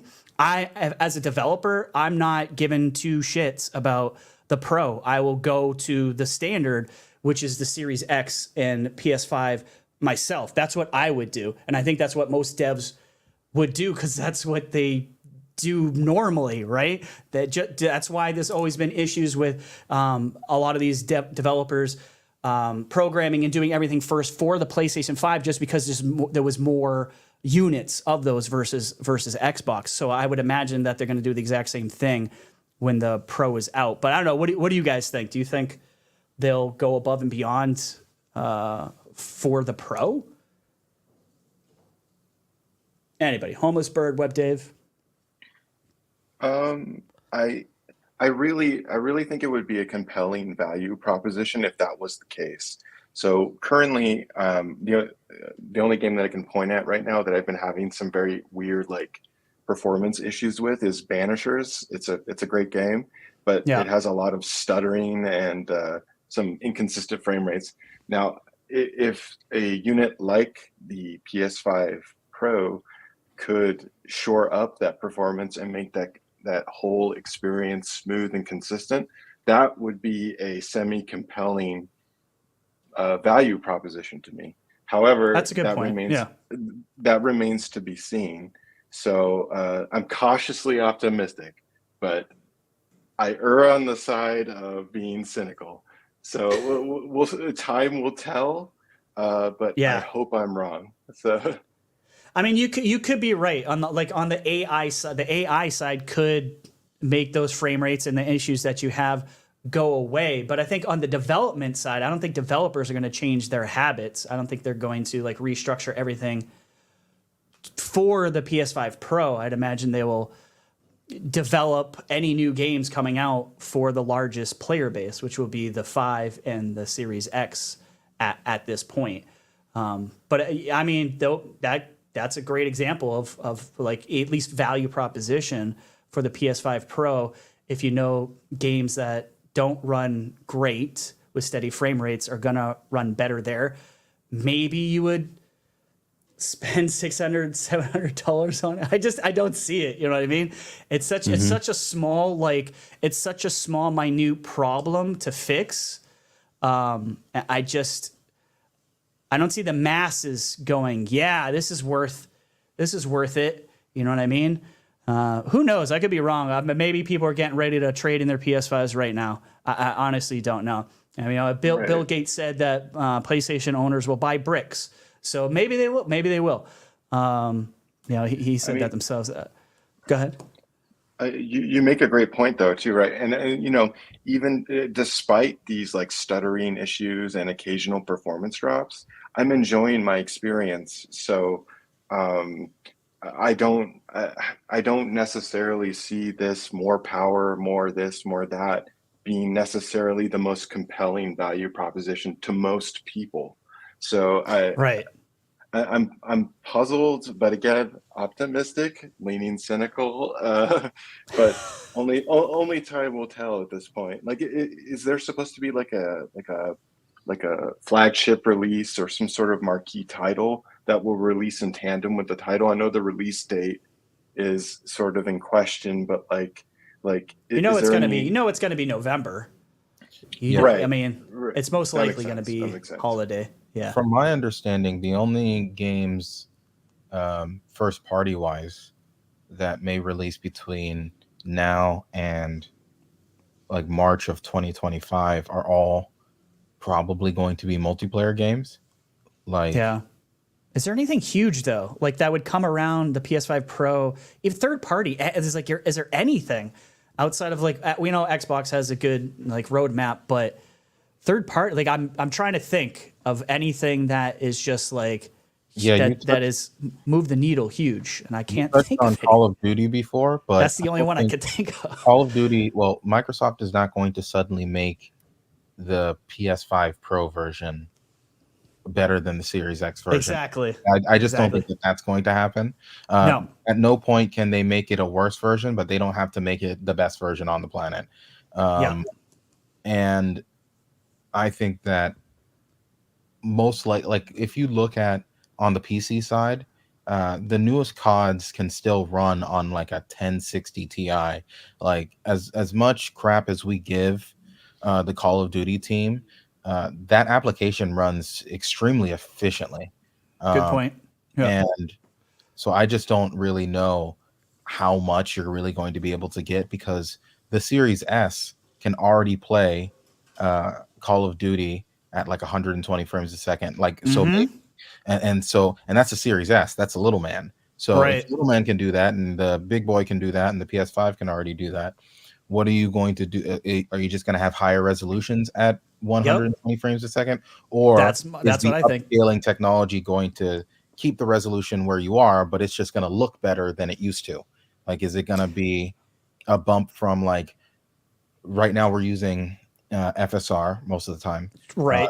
We've heard about this new upscaling technology that Sony. The proprietary super resolution or whatever. Yeah. Yeah, and I don't necessarily think that it's going to be better, but it could take advantage of some things that others may not be thinking of. Like Sony did think of. They weren't the first ones to do it. The checkerboarding with the PS4 Pro.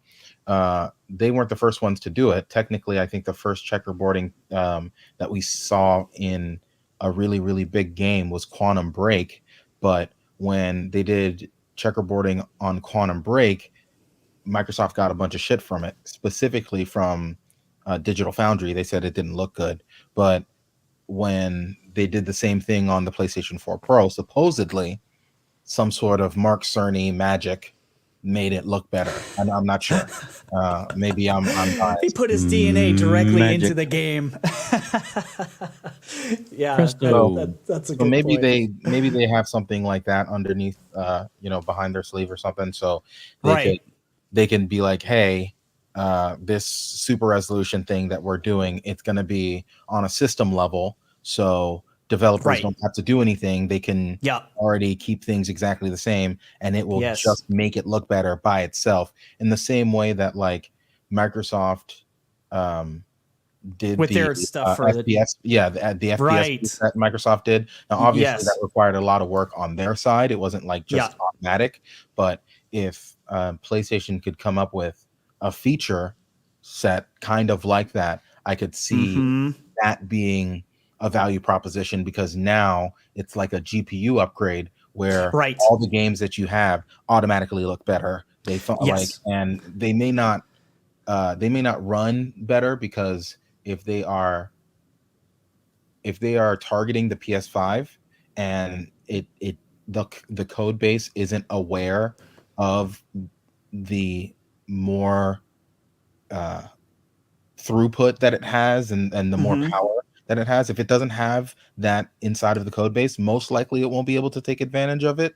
But that is the one thing that I've read from the list that I was like, okay, this super resolution thing, there could be some sauce behind it, but who knows?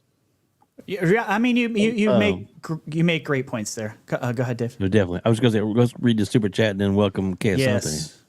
Yeah. MJ Dark $5 says, love this point. Well, the grandmas and the Haydens, I don't know what that means. Be confused with 4 Sony SKUs. Isn't that what they said about the Series console? I know I've said that. This PS5 Pro could help Series X. Yeah, I mean, that's a great point, Dark. To your average consumer, it goes out. There's the whole choice overload. So that's not good. Fucking Paris is back. Paris is back. Planning his flag. I see what MJ Dark is doing. He's being messy.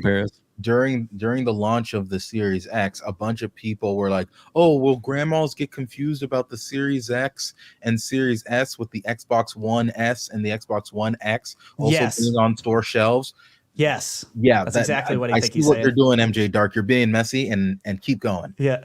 No, but the thing is, I kind of agree. I agree with Dark. Like, and I complained about that too. I always said, like, Microsoft has the worst fucking naming conventions I've ever seen. Like, why? Like, it's so confusing when these new gens came out. Like, yeah, that's it's not good for grandma. That's for sure. But yeah, good points, everybody. I think we'll get Kay in here. Kay, what do you? Help us out, man. I don't know what's going on all with this tech. To Lucius's point, maybe the super resolution stuff is good. The AI technology is exciting, and maybe it'll do some of the heavy lifting and help steady some of these frame rates, or maybe give them more frame rates. I don't know. It doesn't sound like it, but Kay, help me out here, man. First and foremost, I say thank y'all for letting me on. I was doing movie/TV show night with wifey, and which is most important. The elusive Koofy Cat was talking tech, so I had to come in here. Koofy Cat and I have some awesome conversations. The elusive one, I call him. But no, thank y'all for having me here. Welcome, brother. I would say, by and large, I agree. I agree with the takes here. This is what was it? My brother, Mr. Everborn Saga, says history doesn't repeat, but it rhymes. We've seen this before. Yes, we have. We've seen this story 100%. before. Exactly. Right? Except it wasn't exactly the same. It was a little bit different, but there was a thing called the Xbox One X that still to this very day does not get it the respect it deserved, because it had to adhere to its little brothers. And that's not saying, it's holding the gen back or anything like that. It's the fact that consoles are profiled for the weakest denominator. And as long as it's not the floor, you're never going to hit the ceiling. That's just the way it is. Thank you, Kay. That's exactly what I was saying earlier. That's all it is. Yeah. Now, people will go, well, by that logic, you would never buy a 4090 because blah, blah, blah. 4090, when I see Halo the Master Chief Collection is really great and I don't have ray tracing, I can hack that thing in there and I have overhead to brute force it. It gives the power to you, so you can do overhead stuff. On the console side, unless you have a developer who's forward-looking and goes, you know what, let's leave it uncapped frame rate in this game, that's when you'll see its benefit immediately. But by and large, even when they go in to do some tweaking, you're going to get some interesting marginal updates on the edges. You just will, because they still have to adhere to the PS5 base. And oh, by the way, there are still games coming out fresh to this day that adhere to PS4 and the 4 Pro. So where are we right now? It's a lot of generations. Yeah, there is no world where next year you won't see a PS4 game. There's no world. They're still releasing PS4 games, whether it be first party or too third. many of them. Like a Dragon Infinite Wealth, also came out for the PS4, and that sold Yeah, very well. it just came out. Exactly. Now I've been having this back and forth. I think the brother Risk It for the Biscuit, shout out to him, put a question out there like, "Oh, would you buy one if you were an Xbox on the Xbox side?" And I said no. Probably. And people are taking me to task. Well, let me clear the air. Okay, let me clear the air. Me, Techno Lust content creator, you're damn right. They won. Yeah, but me, the normal individual that should be thinking more about their money, there's really no reason to do so right now. No. Because like I said, the 1X exists. I had one, and I'm still upset that nobody really targeted it. And nobody will, right? Yeah. Nobody will target your highest end as long as your lowest end is still part of the family. That's the way consoles work. And Kay, let's be honest here. Devs have still yet to take advantage of all the PS5 of the PS5 and the Xbox Series. 100%.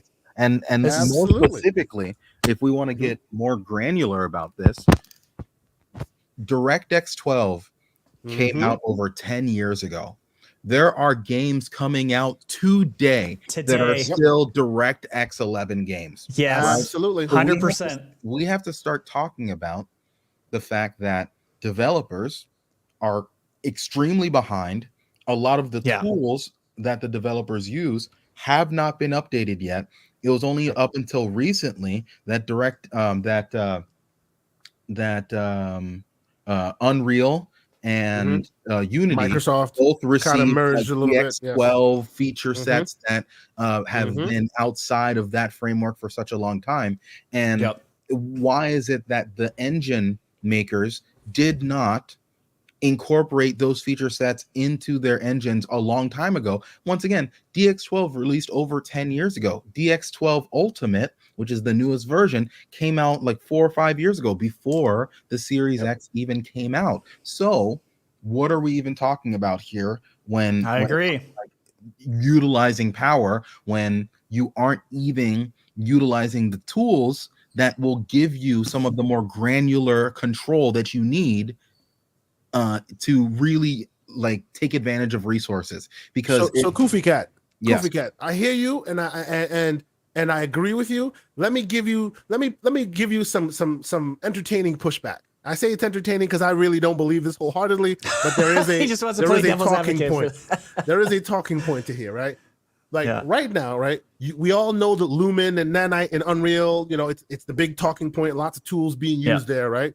They aren't exactly what is available in the engines used by consoles, but more and more they're aligning with them. So although you don't get Lumen or Nanite in your base OS engines, they're still developing in a similar way so that they can now take benefit of those Lumen and Nanite technologies, right?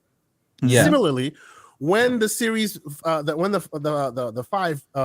PS5 Pro comes out, based on all the leaks we've seen and whatnot, it looks like, unlike how they used to develop in Gen Pop days, which is here's your resources, have at it, they're now doing what I call HOV lane, right? They have your cores for ray tracing. They have cores for all these various different things. They're using AI upsampling. They're using machine learning. You've heard this before. The tools when the series consoles came out, right? Yeah. And those tools have since been dormant because only ones that use it is Xbox. So here's my tinfoil Koofy theory.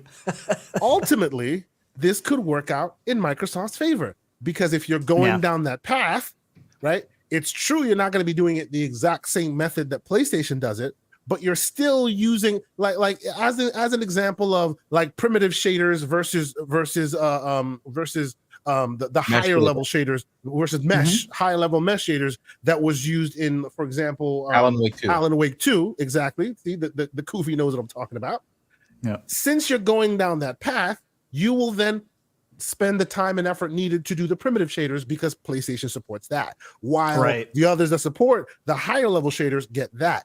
In the world where developers have to use these tools for the biggest pool, it helps Microsoft because those dormant tools then become usable, right? Oh. They won't throw all of your specs in Gen Pop on Xbox only to then customize on PlayStation. They're following the same lines on both ends, so it would be in their best effort, in their best interest to make sure the games look as similarly as possible, right? So there you go. Oh, So let me address that. Yes. The main issue. The main issue Paris being slanderous. Appreciate you, sir. Yeah, a little slander going on there. I love it. Most definitely. Please, love Kofi, go Paris. ahead. The main issue that I have with that is the developers, right? I still question if the developers are going to do that. Now, don't get me wrong. I'm with you, Going Kofi. into a new model, switching to something new, all of that, difficult, hard. I get it. But just to give you an example of how egregious some of this technical debt is that we're talking about. DX12 is so old that when AMD was developing FSR2, not even FSR3, but FSR2, they're just like, okay, we're going to make it so that way FSR2 is DX12 native. So that way, when you're building your game in DX12, you can incorporate FSR and it actually works better inside of DX12 because it allows you to be able to manage your resources a lot better. Because Has that changed anything? Because so many developers have not moved to DX12, despite the fact that it is literally 10 years old. FSR continues to look bad because now they have to take FSR, which is made for DX12, rip it out of the ecosystem that it was made to be in, dumb it down, make it work less performant. Stamp it on top of their DX11 game. And now, because it's a DX11 game, it's not maximizing resources as well because it's not allowing you to micromanage it as much as DX12 would have. So now you're using more resources and you're trying to use FSR to be able to make it look good. Of course, it's going to look bad. Absolutely. So what you're saying is they would rather go down the path of the most resistance if it means they keep their pipeline the same. Yes, if they don't disagree. have to change their pipeline, they will jerry rig whatever they need to be able to make it work. And who cares how bad it makes another organization look, right? No, as long as I get the game out, as long as I get the minimal viable product to the consumer, then that's all that matters. Then that's how they think. I agree with you, Lucius, and I think that's why even PlayStation is doing their own proprietary upscaling, and you're seeing like Microsoft have to make tools that like for DLSS and FSR and for Intel, so no one has to do anything. You only have to put in one code instead of 3 to make it work everywhere on every PC. Because I think Microsoft and Sony have realized that these devs are not up to par. They're not utilizing the new tools, so they have to literally hand them the easiest, least way of resistance because they're not doing the job. So Microsoft and Sony have to do it for the devs, unfortunately, and I think that's exactly what we're seeing right now. In the chat, see the stuff in the chat where folks are talking about RAM. Yes, absolutely, RAM is pivotal, but because we're not talking about a PC and we're talking about a console, all that comes at a premium. And at the time that they were speccing this hardware, DRAM was on the rise as far as expense. So you can't just throw 16, 32 gigs in a console and call it a day. That's why the quote unquote tools were put in place. Hey, if you use mesh shaders, it offloads your debt. It offloads the heavy weight that you have to put in RAM. And as such, you can use less RAM and still get where you need to go. That's why those things were created. But if you never use them, then you become a Larian Studios. Exactly. I was just about to do that. You complain about the Series when they trip S, over some extra VRAM. And then when you embarrass Phil Spencer enough in public, then he sends his engineers over there within a week. Within a freaking week, Lucius. They fix your RAM problem. So you're telling me all your people I love that. who are super smart and made, don't get me wrong, I love BG3. I love that game. Yeah, but sure. Great game. The fact that like your engineers were more willing to talk shit in public than actually use the tools that Microsoft has provided for you for years. And it took Microsoft to send engineers to your studio for a week to be able to fix your RAM problem. And not only did they fix, now let's get this very clear. Microsoft did not fix a problem with the Series S or the Series X. No, they fixed a problem an optimization problem code. With your game. And, exactly. And with Larian's code fixed, everyone else, the PlayStation, the PC, the Xbox, all benefited from that code fix by 33%. Yeah, there you go. Now, that's a huge margin, Lucius. Like when I heard those gains, I was like, "Holy shit!" Wouldn't it be nice if all developers used the tools that were given to them? Now. Wouldn't it be nice? It's not interesting. Now you're talking crazy, Lucius. I think that the Series S would probably show how strong it really is if you were actually using a lot of the tools that they give you. But 100%. Again, just like Keasante said, the reason why these tools were not used is because Xbox had put itself in a market position where it was in such a negative situation market wise that developers could afford to not properly focus on making sure that version, the Xbox version, was as good as it possibly could be. Because why spend on all those times and resources, all the money and resources, to be able to make sure that you're utilizing every single bit of the hardware? Yeah. If the PlayStation has twice the audience, why not just put more effort into making the PlayStation version better? And this is why I push back on the argument of Microsoft of well, consoles aren't the future and everything. I understand that. I don't think anyone who is worth their salt is fighting for consoles to be the only thing. But we cannot ignore the impact that the lack of console sales has towards future development, especially when it comes to third parties. So can I address the Chris Coleman question? Chris Coleman with a really good question, like a good question, genuinely good question. Why don't Xbox exclusive games use it? But there's a really good reason why, though, like a very good reason why. Unfortunately, it's because developing a game is like a layer cake that takes 7 years. And if you start developing as a third party, which means you're targeting the biggest pool, which isn't Xbox, by the way, right?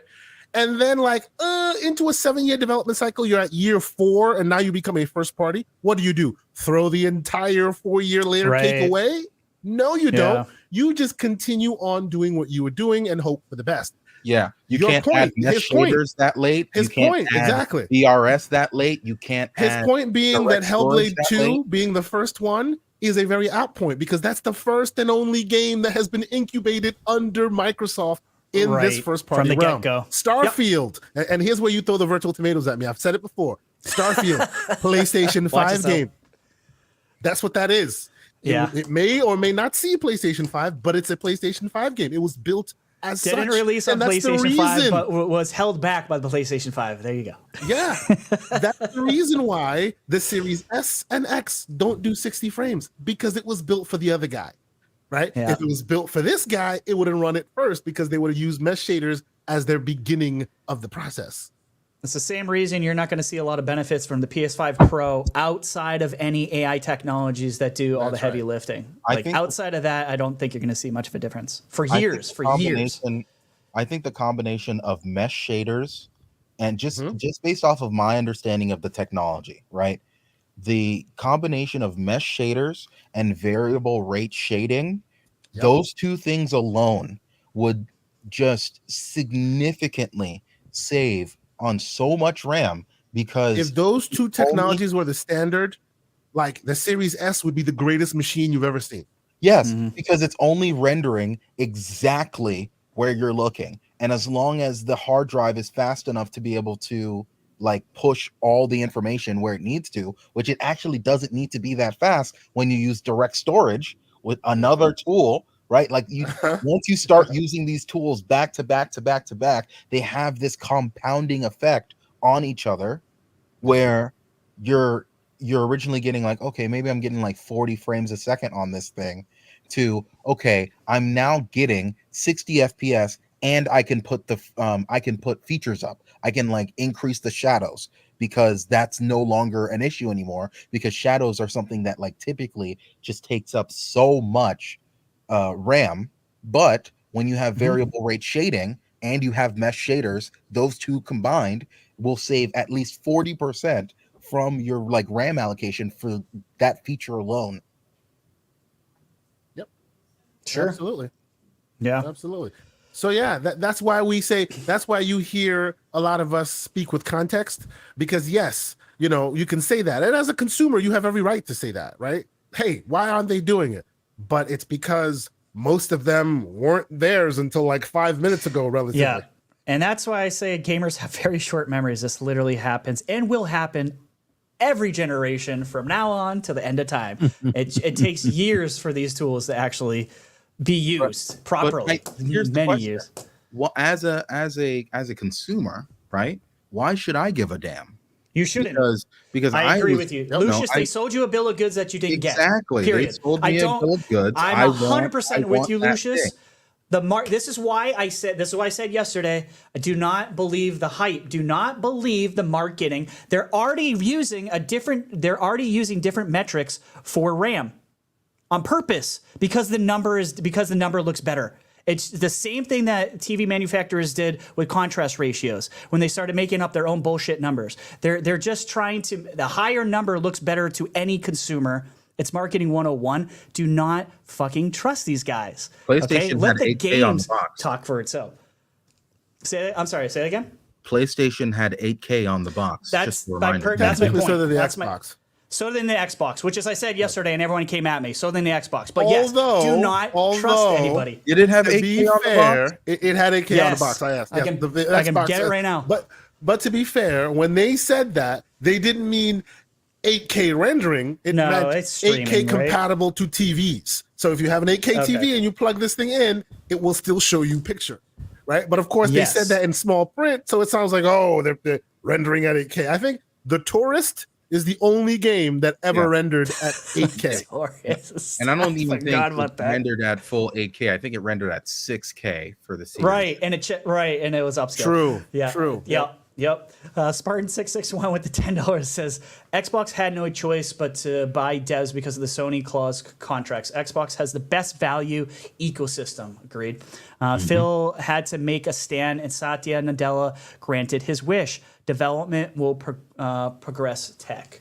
Here's something that I find very interesting. Progresses tech. A lot of people don't know about this, and it's part of the reason why I came out of my hole a few months ago and started talking to a bunch of people, is because I want to make some of this stuff known. Sony has extremely intricate contracts. There are like a good example would be Monster Hunter World, right? Older game. Did you know that Monster Hunter World is not available on Xbox, but only in Japan? So if you have an Xbox and you set that region to any other region in the world, and then you go to the Microsoft store to be able to buy Monster Hunter World, you'll be able to buy it, except in Japan. Now, the international version of Monster Hunter World has Japanese translation. It has the text and the voice for it. So it is 100% done. The localization is completely done for the Xbox for all versions for Japanese, except for the Japanese audience. That is highly suspicious. Yo, That is regulatory worthy, is it not?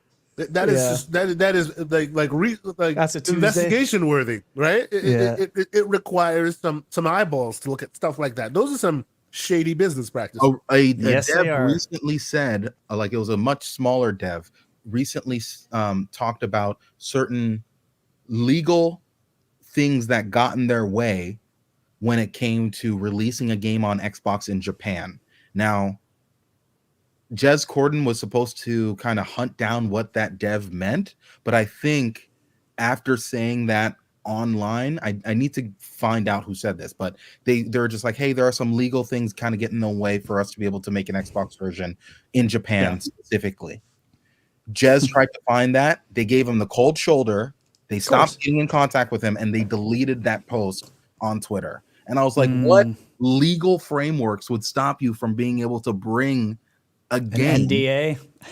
And once again, The ninjas got at him. and you then know? Microsoft has stated, hey, there are some things in the system in Japan that are stopping us from being able to do something. I really want to know what this stuff is. There's a lot of stuff in the background that we're not privy to. Oh, of course, yeah. Unfortunately, the media do not care enough to look it up because investigative journalism. Get the fuck out of here, Lucius. They Come would, on, that don't they would exist be no able, more. they would be able to, they have no incentive to, right? The only thing that None they have incentive. That doesn't help their numbers, man. Right. The only thing that they have incentive to is if the newest Tomb Raider wasn't going to be on PlayStation, then they would ask up and down every single executive when it was going to come to PlayStation. But unless it's Tomb Raider, then they don't care about games not showing up on other platforms.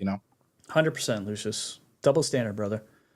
What you got, Dave? What you got going on? We will move on from this topic. Hopefully, we didn't put any of you guys asleep. I know we're all nerds here. We like to talk about technical shit. Give the tech talk. That's why I wanted Kay to. I was hoping Kay would step in here to. I'm really glad you did. Thank you so much. When the Koofy cat shows up, we got to talk tech. It is what it is. And Lucius, very, very knowledgeable man. I think I'm going to have you on our podcast, Lucius. The man is brilliant. For sure. Definitely knows his shit. I love it.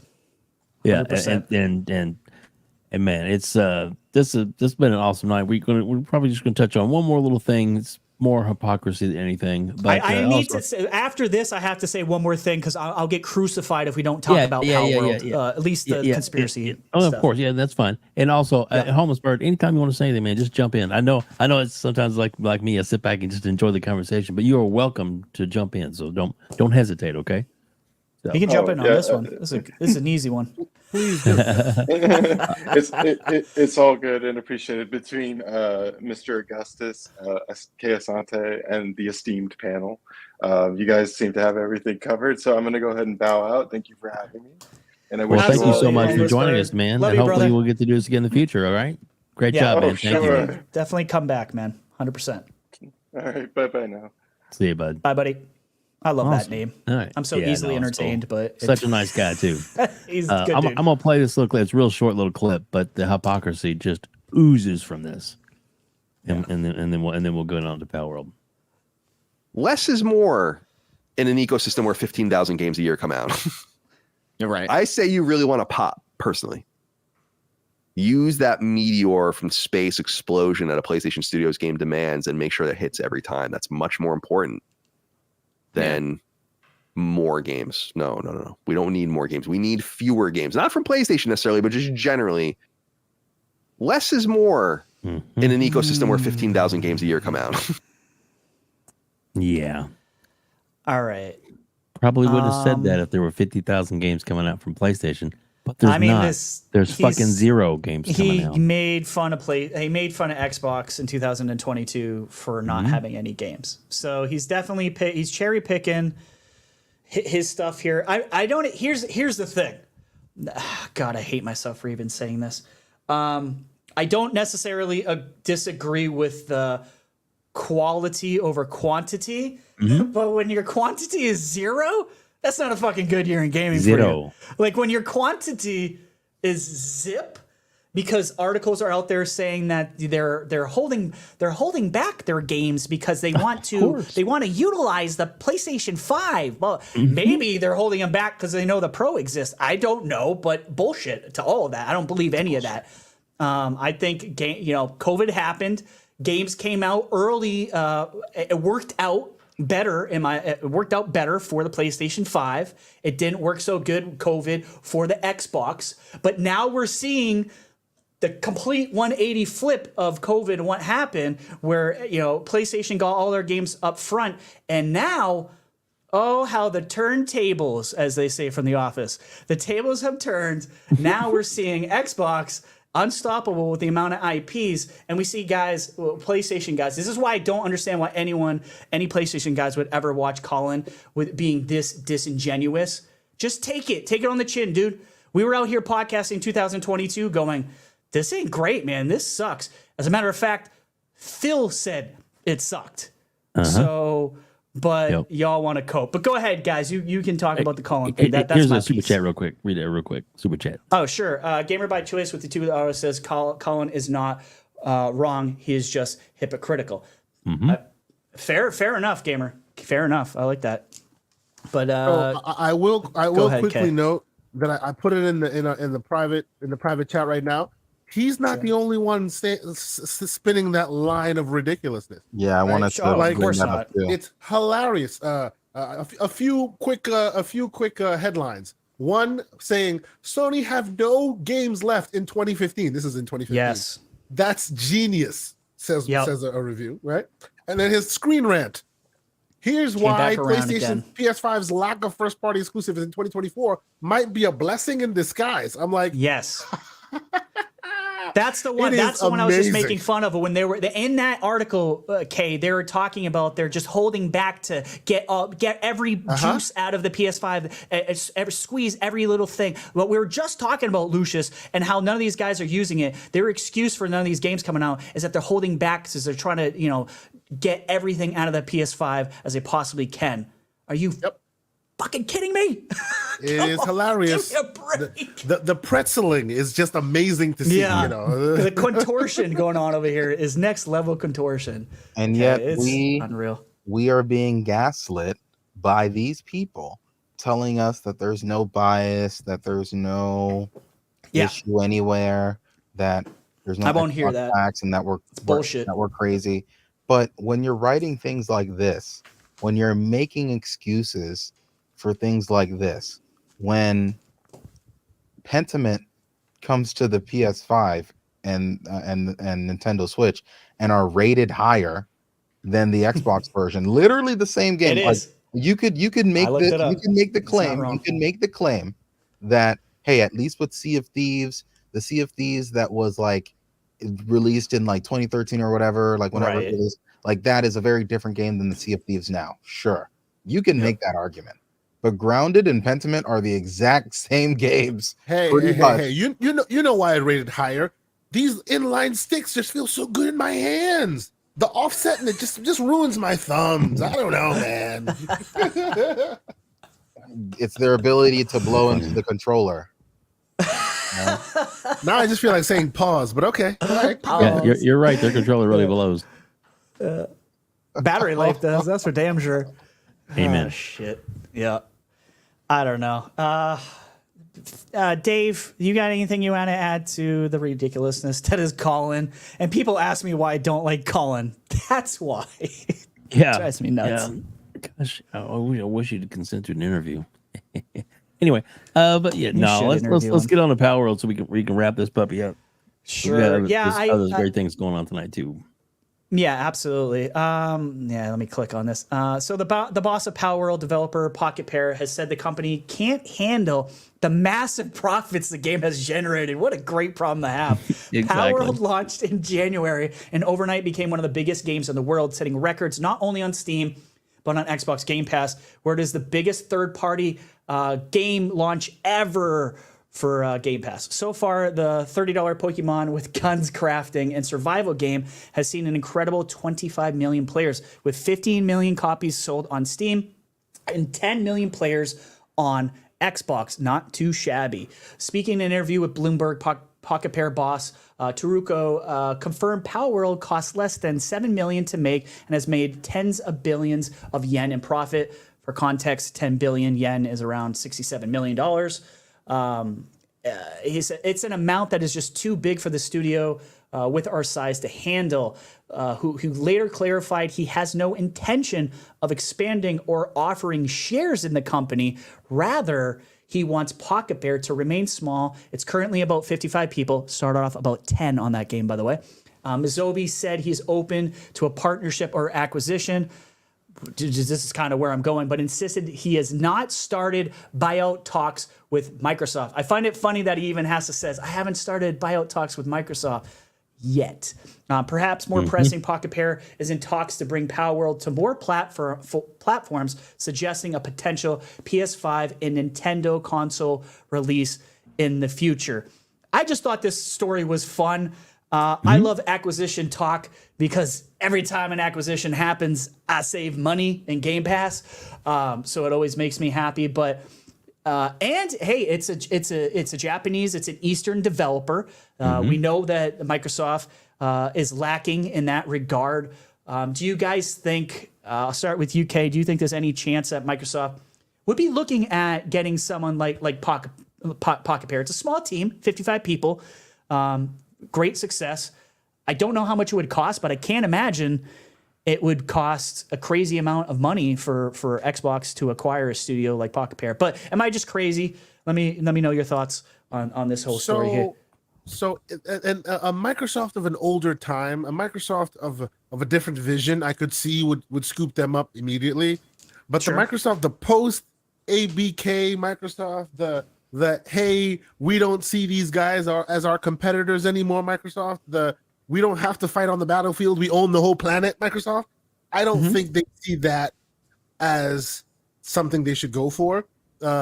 Because remember, they're always thinking ahead. They're always thinking 2-3 moves ahead.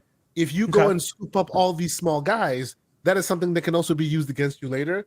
So if you're going to make a move, you make a move that's a bigger move as possible, and then you step back. Because as you saw, their moves or their purchases are now being pushed, especially if you buy bigger, right? Obviously, if the opportunity presented itself, I don't think they'd have a problem with it. But I think they would rather have partners, kind of like how right now they could have closed Toys for Bob, but instead they spin them out and then have a contract with them, right? Hey, here's a success story. We can tout that as our success story. PR sometimes helps in that realm more than, hey, now they belong to us. You know what I mean? So, I mean, if the situation ever presented themselves, I don't think that'd be a problem for them. But I don't think they would go for that themselves because they've had many opportunities to acquire a few companies here and there in that realm, right?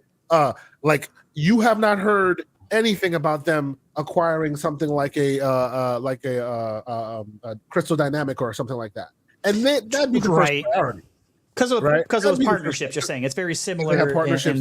Asobo, who basically has taken Flight Sim to the promised land. Like a lot of those guys are all on contract, and they're fine just being on contract.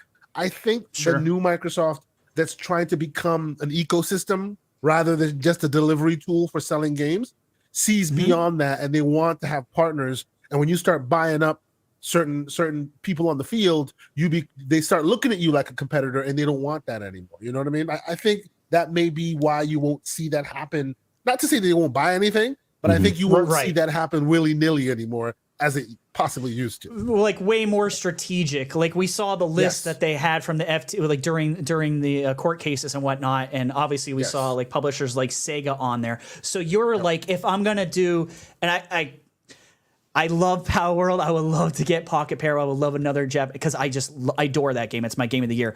But I don't necessarily disagree with you. I say like because you're focused on right now. If you're gonna do a big move, I'm going for my Sega. I'm going all out. I'm hitting the home run. I'm going for a Sega. I'm going for a Capcom. If I'm gonna get looked at no matter what, then I'm going to blow my load over there. Well done, sir. I like how you slipped that one in there. Let's be clear. It would fall underneath regulatory body scrutiny, right? So they could potentially get away with it. But the next time you go and you try to take another bite at the apple, like properly take another bite, they will use these shadinesses against you. Just like you try to go acquire ABK and somebody goes Bethesda and you go, what? Bethesda ain't got nothing to do with this. Yeah, we got you now. So we're going to make everything back on the plate. So whether it's passing regulatory muster or not, they must be super strategic in their moves. And they're at a level now where, hey, we can just put you on contract, have a deal with you. And then you are as good as ours anyway. Look at Asobo, 10 years plus. Look at all these other companies, right? Yeah. So that might be more amenable than going to purchase them to have that, that ire, Let me throw something at you though. What if they bought them, okay? But then they also got in the mindset with this team and this franchise, this monster that they've created, as it were, pocket monster anyway, that you that they pause anyway. Well done, sir. Well done, sir. Your eye out, mister. Anyway, but they made it and modeled it after like Minecraft, like put it on. It would be. It'd be everywhere. It would be 100%. 100%. Yep. So without a doubt. And they make a shit ton of money.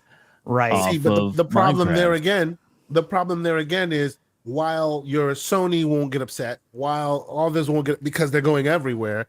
That's another CMA. thing that can be used against you in a regulatory back and forth, right? Yeah. Yeah, you're buying everybody up. We don't want you to buy everybody up. Whether you put your stuff everywhere or not, you're still buying everybody up. They can't be that way. They will buy, but their purchase has to be so substantive that they step back for another 5, 6, 7 years, right? You can't be buying things up left and right because some people might, hold that against you, Yeah. Well, and I guess the other thing too is that with contracts, and they even talked about like bringing some extra servers online to help them out, right? Yes. So basically, they could if somebody like say a Sony or somebody's like, oh hey, we can try and buy them. They could be like, oh yeah, but we're under contract with Microsoft and their servers, so that's right.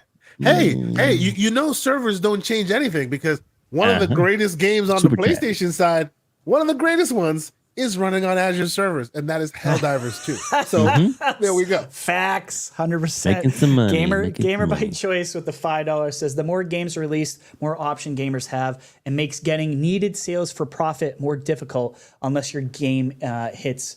Great show, guys. Yeah, that's a good point. You know what it is? I think for me and Dave, it's more. There's a little bit of hopium going over here. We freaking love Palworld so much. We want to own that shit. I don't own it. What am I talking about? Like I'm Microsoft. We want it. And anything in the future that this developer Pocket Pair might do. But Kay's got a really good point. I'd rather see Xbox go after somebody huge, another publisher that'll move the one needle, other point, something in Japan. And this is for Kay and for you and everybody. If they're going to go after a publisher, I mean, they got to catch them all. Stop it! Shit, Lucius, what do you say? Tell us we're all wrong. What do you think about Pocket Pair as a possible acquisition for Microsoft, or maybe you think? Maybe Embracer will step up and ruin this studio too. Oh God! I don't know. So what do you think could happen? Pocket Pair is a very interesting studio. They're a ragtag team. Yeah, definitely. And obviously, they are very hungry. So they are going to chase after what they think is going to make them successful. And I want to be messy for a little bit before giving the real answer.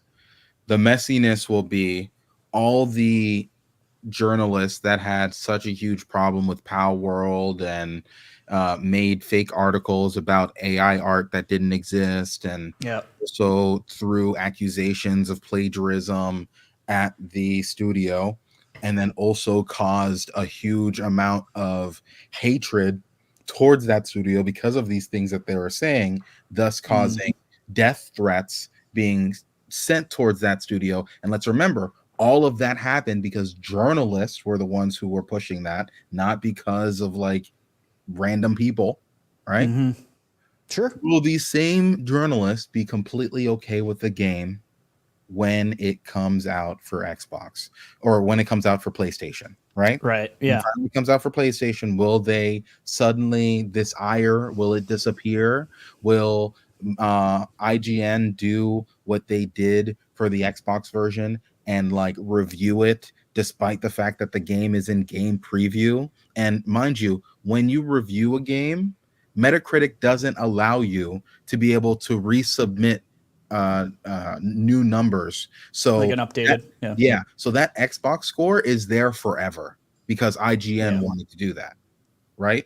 But mind you, they're willing to give Helldivers 2 additional weeks time before they reviewed the game. Yes. And that's a double full standards, brother. Game. Yep. But all right, let me stop being messy for a bit and actually talk about the topic at hand. Sure. I don't think that they really need to be able to buy Palworld. I also think that if they allow for Palworld to go to other platforms too quickly, I think that that'll be an L. Right? Okay.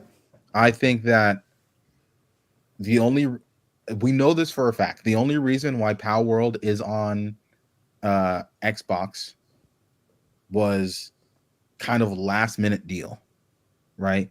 about a year before Xbox gets in contact with Pocket Pair. It's a very small team, and now this small team has to be able to like support the Xbox, right? So they were barely able to do that, and even when they did, when they launched it, the Xbox version was like 10 versions behind or something like that. Yeah, it was pretty far behind Steam. Sure. And Xbox was able to help them out, and now the Steam version and the Xbox version are either the same exact hand-in-hand version, or they're like one version behind because Steam they're just able to like push updates to Steam whenever they want. Yeah, I don't know what it is now, but I do know they were at version parity at one point, but honestly, I haven't kept up. Yeah, but the whole thing with like Steam, they can publish whenever they want versus on Xbox where they have to go through certification. The whole process, yeah. So there's a chance that it can still end up being kind of further away. The way that like kind of bigger, more established developers would do it is that they'll have some sort of either some sort of change log or something that kind of helps them being like, all right, the Xbox version, we are updating it every 2 updates in comparison to every update when it comes to the Steam version. And like what they'll call the Steam version is maybe like a nightly build or something like that in comparison to kind of the more stable console build that that will be on the Xbox. But unfortunately, once again, small team. I just hope that Microsoft can do as much as they can to associate themselves with that brand before all relevancy dissipates. As much as the media would love you to believe that all fervor for Palworld has died off, that is not true. If you look at the numbers, Steam, the numbers are still pretty high. They're not not insane like they were before, but their numbers are still much higher than most multiplayer games. So we know that the engagement is still there. When we look on Xbox for most played, we also see that the engagement is still there. So for me, I think that simply looking at it from the Xbox side, their job right now is to try to associate this thing as much as they can with their brand before Pocket Pair delivers a PlayStation version. Because isn't that kind of like Roblox? Right, same kind of idea. Roblox, great example, actually. And Roblox. I think Microsoft paid that team a little bit of money, or maybe made it so that way their cut on the Xbox store was a little bit better. Because there's no reason why the Roblox team, after the first few years, wouldn't have made a PlayStation version. It made sense that there was some sort of money exchange without a doubt. Without a doubt. But even now that Roblox is on PlayStation, you don't see Roblox really hitting the top numbers of like most played on PlayStation because it spent so long on Xbox that it to some degree has association to that platform. Now, obviously, I would still surmise to say that a vast majority of Roblox's audience is going to be on mobile and on PC. But at least when it comes to console-centric people who have a console and would think about kind of playing that sort of game, I think Xbox kind of has that locked in. And you can do that with a couple additional things like Palworld, and that really helps build your brand affinity, at least when it comes to like third-party kind of things. PlayStation has done a very, very good job of associating themselves with Final Fantasy and other titles. They did a fantastic job at associating themselves with Hogwarts Legacy, despite the fact that they are barely associated with that game at all. They just came in at the very last minute and paid WB some money to be able to give them like an extra mission. But outside of that, and just having the marketing rights, like they made it seem as if you needed a PlayStation to be able to play that game. So PlayStation's very good at associating their brand with a game. I just want Microsoft to be able to do the same thing with this game, because it seems like it has the highest chance of being successful, especially when it comes to regions in the East. Yeah, I like that. I don't disagree with that. Maybe if they were to acquire them, which they probably won't. I think we're just, that's a little bit of a pipe dream here. Then they hold off, keep it for a year or however long, and then maybe they would send it everywhere to just make more gobs of money. Because I think it would be a success anywhere it goes, personally. And to anyone who's saying in the chat, they've had enough with the does Xbox really need to acquire any more publishers? The answer from me is yes, absolutely. I think they don't have a foothold in China. I mean, in Japan, period. They are getting their ass kicked, and I think they need to buy a publisher there, whether it be Sega, or someone like Capcom, or I don't think, I'm not this consolidation is a bad thing type of person. Honestly, it saves me money. Like I said, every time Microsoft buys a studio, Game Pass gets its wings because you just saved another $70 per game. Their ecosystem is missing certain things, right? Absolutely. So they don't. You don't just get up one morning and build something. Sometimes you acquire a studio that has it, which actually leans to the point of maybe they should get Pocket Prayer because they don't have a game like that, and that's definitely a competitor. Yes, that's the only reason I lean towards and it would not be crazy costly, but I understand the whole like CMA, FTC, everyone looking at you, death by 1,000 cuts type of thing. But I think that there's a specific threshold that as long as they don't cross that threshold.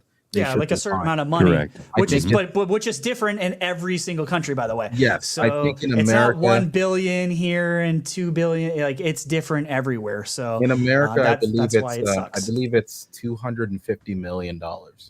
So yeah, and it used to be lower than that too. It was 112 million not that long ago because I looked it up. I was like, damn, that's a low threshold. But so this is why I say this is why I tell people when they say, oh, they're not going to get, if it's under $1 billion, they're not going to look at. I say you're wrong. Yes, they will. You need to look at every country. CMA will be all over your ass. FTC will be all over you. And remember, even if they are below the threshold, which they probably are below the threshold. Are you never going to go in front of the FTC/CMA again? If you're Microsoft, that's what exactly. No, you're probably going to do that. Got to think about that future, right? And that's not just in gaming. That's in all other avenues that you are buying something. Then they go, "Hey, we got you now. We saw you buying something," and then there you go. That's what happened, right, Kay? I mean, the Congress was going, "Japan, what's up?" And then, boom, Japan's like, "You're fine, APK, you're fine." Yep. That had to do with everything else outside of gaming, guys. So absolutely. Hey, read this one as we get ready to head out. Says they should acquire this podcast and include the sub as a Game Pass Ultimate perk. There you go, Abdel. I think we agree on that one. That's a good one. That's a good one. We should advocate for that one. We should do that. That's great. I like that idea. Abdel. Oh, goodness. That's all I got. I wanted to make sure we got into Palworld stuff. So thank you guys. I'm glad you did, man. It is awesome. And guys, Lucas and Kay, thank you so much for jumping on. Thanks for stepping in, guys. Yeah. And then of course the Viking, he jumped on for a little bit, and oh my gosh, the Avatar was so funny. Say his name. Homeless Bird. Homeless Bird. And his Avatar is so funny. Big bird in chains. I'm sitting on the porch there with a little tin cup. Awesome. Too funny. Guys, thank you all so much for joining us. And again, Doodle, hope you get to feeling better. Doodle and CMONEY, we're going to be our guests tonight, but Doodle, she lost her voice and she's not feeling very well. Plus, they're getting ready to go to PAX this weekend, so they want to rest up, get ready to go for that. And we want them to have a good time. And of course, we will have them on again soon. I promise. They promised that they will be back on, but they did want to mention that sorry they couldn't be here tonight, but we'll make it up to you guys. Don't worry. But I thought we had a fantastic show with who jumped on, and Kay, thank you so much for jumping on. We always, you are the bat signal. I mean, hands down. Especially when it comes to tech, I'm like, I don't understand half this shit. I need help. I mean, and Lucius too, man. Yeah. This is my excuse to jump on with you, great guys. Talk with the old Koofy cat, which he and I chat in the background all the time. And I'm getting to play Balatro while I'm talking to y'all. Forgive me. It is what there you go. There you go. All good.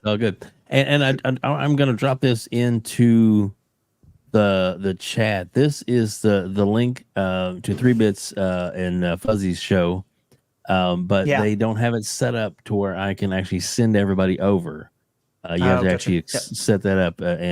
So since we didn't really talk about that with them, they didn't have it set up. So there is the link. So if you want to click on that link and head on over when we get as we're wrapping up things here. But please, okay, tell everybody where they can find you at. Oh, you can find me on them Twitters, on them X streets, at the handle you say there, TKO Asante. You follow me, I follow you back. Host of the Gaming Circle podcast, Gamers Playground, and also lurker of the Gamers Council chat whenever possible. So great panel, great shows as always. Thank you for having me. Thank you, sir. Awesome. Spark awesome. you. Yeah, you read what he says. I love it. Yeah, he said, I want a refund. I didn't get the show I wanted. Get well soon, Doodle. We promise Farq will bring her back to you, brother. You good. We'll get her here. Oh man. Exactly. Lucius, I don't know. Lucius, are you anywhere on YouTube or anything like that? Or are you just on the Twitter streets? Let us know where we can find you. Don't look for me. I love it when he says that. Are you like Hargeet? Are you like just leave me alone? Yes, leave me alone. I have socials. They are not for you to engage with. He is gotcha. He's got a moon behind him. He's smoking a peace pipe. He's the elusive one. Don't look for him. Lucius, I'll ask you this: if you wouldn't mind, and we won't harass you, but for future discussions in the future, if you don't mind, maybe follow me and RHETRI so that on I know, X, Lucius, I want to talk to you now, so that we can reach out to you if you'd like us to. If you're okay with that. Yeah, that's totally fine. You can if the audience wants to be able to find me, you can find me in all these podcasts. You can, whenever you go to one of these podcasts where they're discussing interesting things, just look for me in the chat. Most likely I'm there. All right. And if I'm not there, then you can most likely find me in the Gaming Circle podcast Discord, which I hang out in that Discord all the time. So where he and I get into tech talk. Indeed. Yeah, and that's definitely where it can happen. Awesome. RHETRI, tell everybody where they can find you. Tell everybody about your new show, which just premiered this week. It did yesterday. This is going to be good, man. So it's almost like it's like a weekend of. It is a weekend it's a weekend of content, guys. So you guys can find me personally on Game Pass _daily on Twitter, and Game Pass Daily on YouTube with our new show. Excuse me, I'm burping. Called Aim Down Sights with Red Dead Panda and Next Gen Nero. I think you guys are really going to like these people. They are great voices in the gaming. They're super knowledgeable. They're all smarter than me, and that's why I put them on my panel. I'm super happy to have them. We just had Dirt Griggity on our show last night, so if you haven't watched that, guys, make sure to watch that. Dirt was there, spitting all kinds of awesomeness. So yeah, appreciate you guys. If you can subscribe to that, we just passed 1,000 subscribers, which is a big deal. Super chats and all that shit will be coming later once we pass the other threshold of 4,000 watch hours and all that jazz. But we'll get there. You'll get there. I have absolutely no doubt in my mind. Appreciate you guys. Chat was on fire tonight. You guys are really funny. You guys always are. Love this community. That's why we bring up so many of your chats. There's just such good info, and there's so many smart people in the Xbox community. We love you guys. Thank you, Lucius, for coming out tonight, answering the call for a community show. Thank you, Kay, for stepping up as usual. Thank you, Homeless Bird, Black Viking, all you guys for joining us tonight on this community show, because obviously some people were sick and they couldn't be here. But love you guys. Peace out. We'll see you on the next show next Sunday. Actually, Thanks for joining us here on the Gamers Council.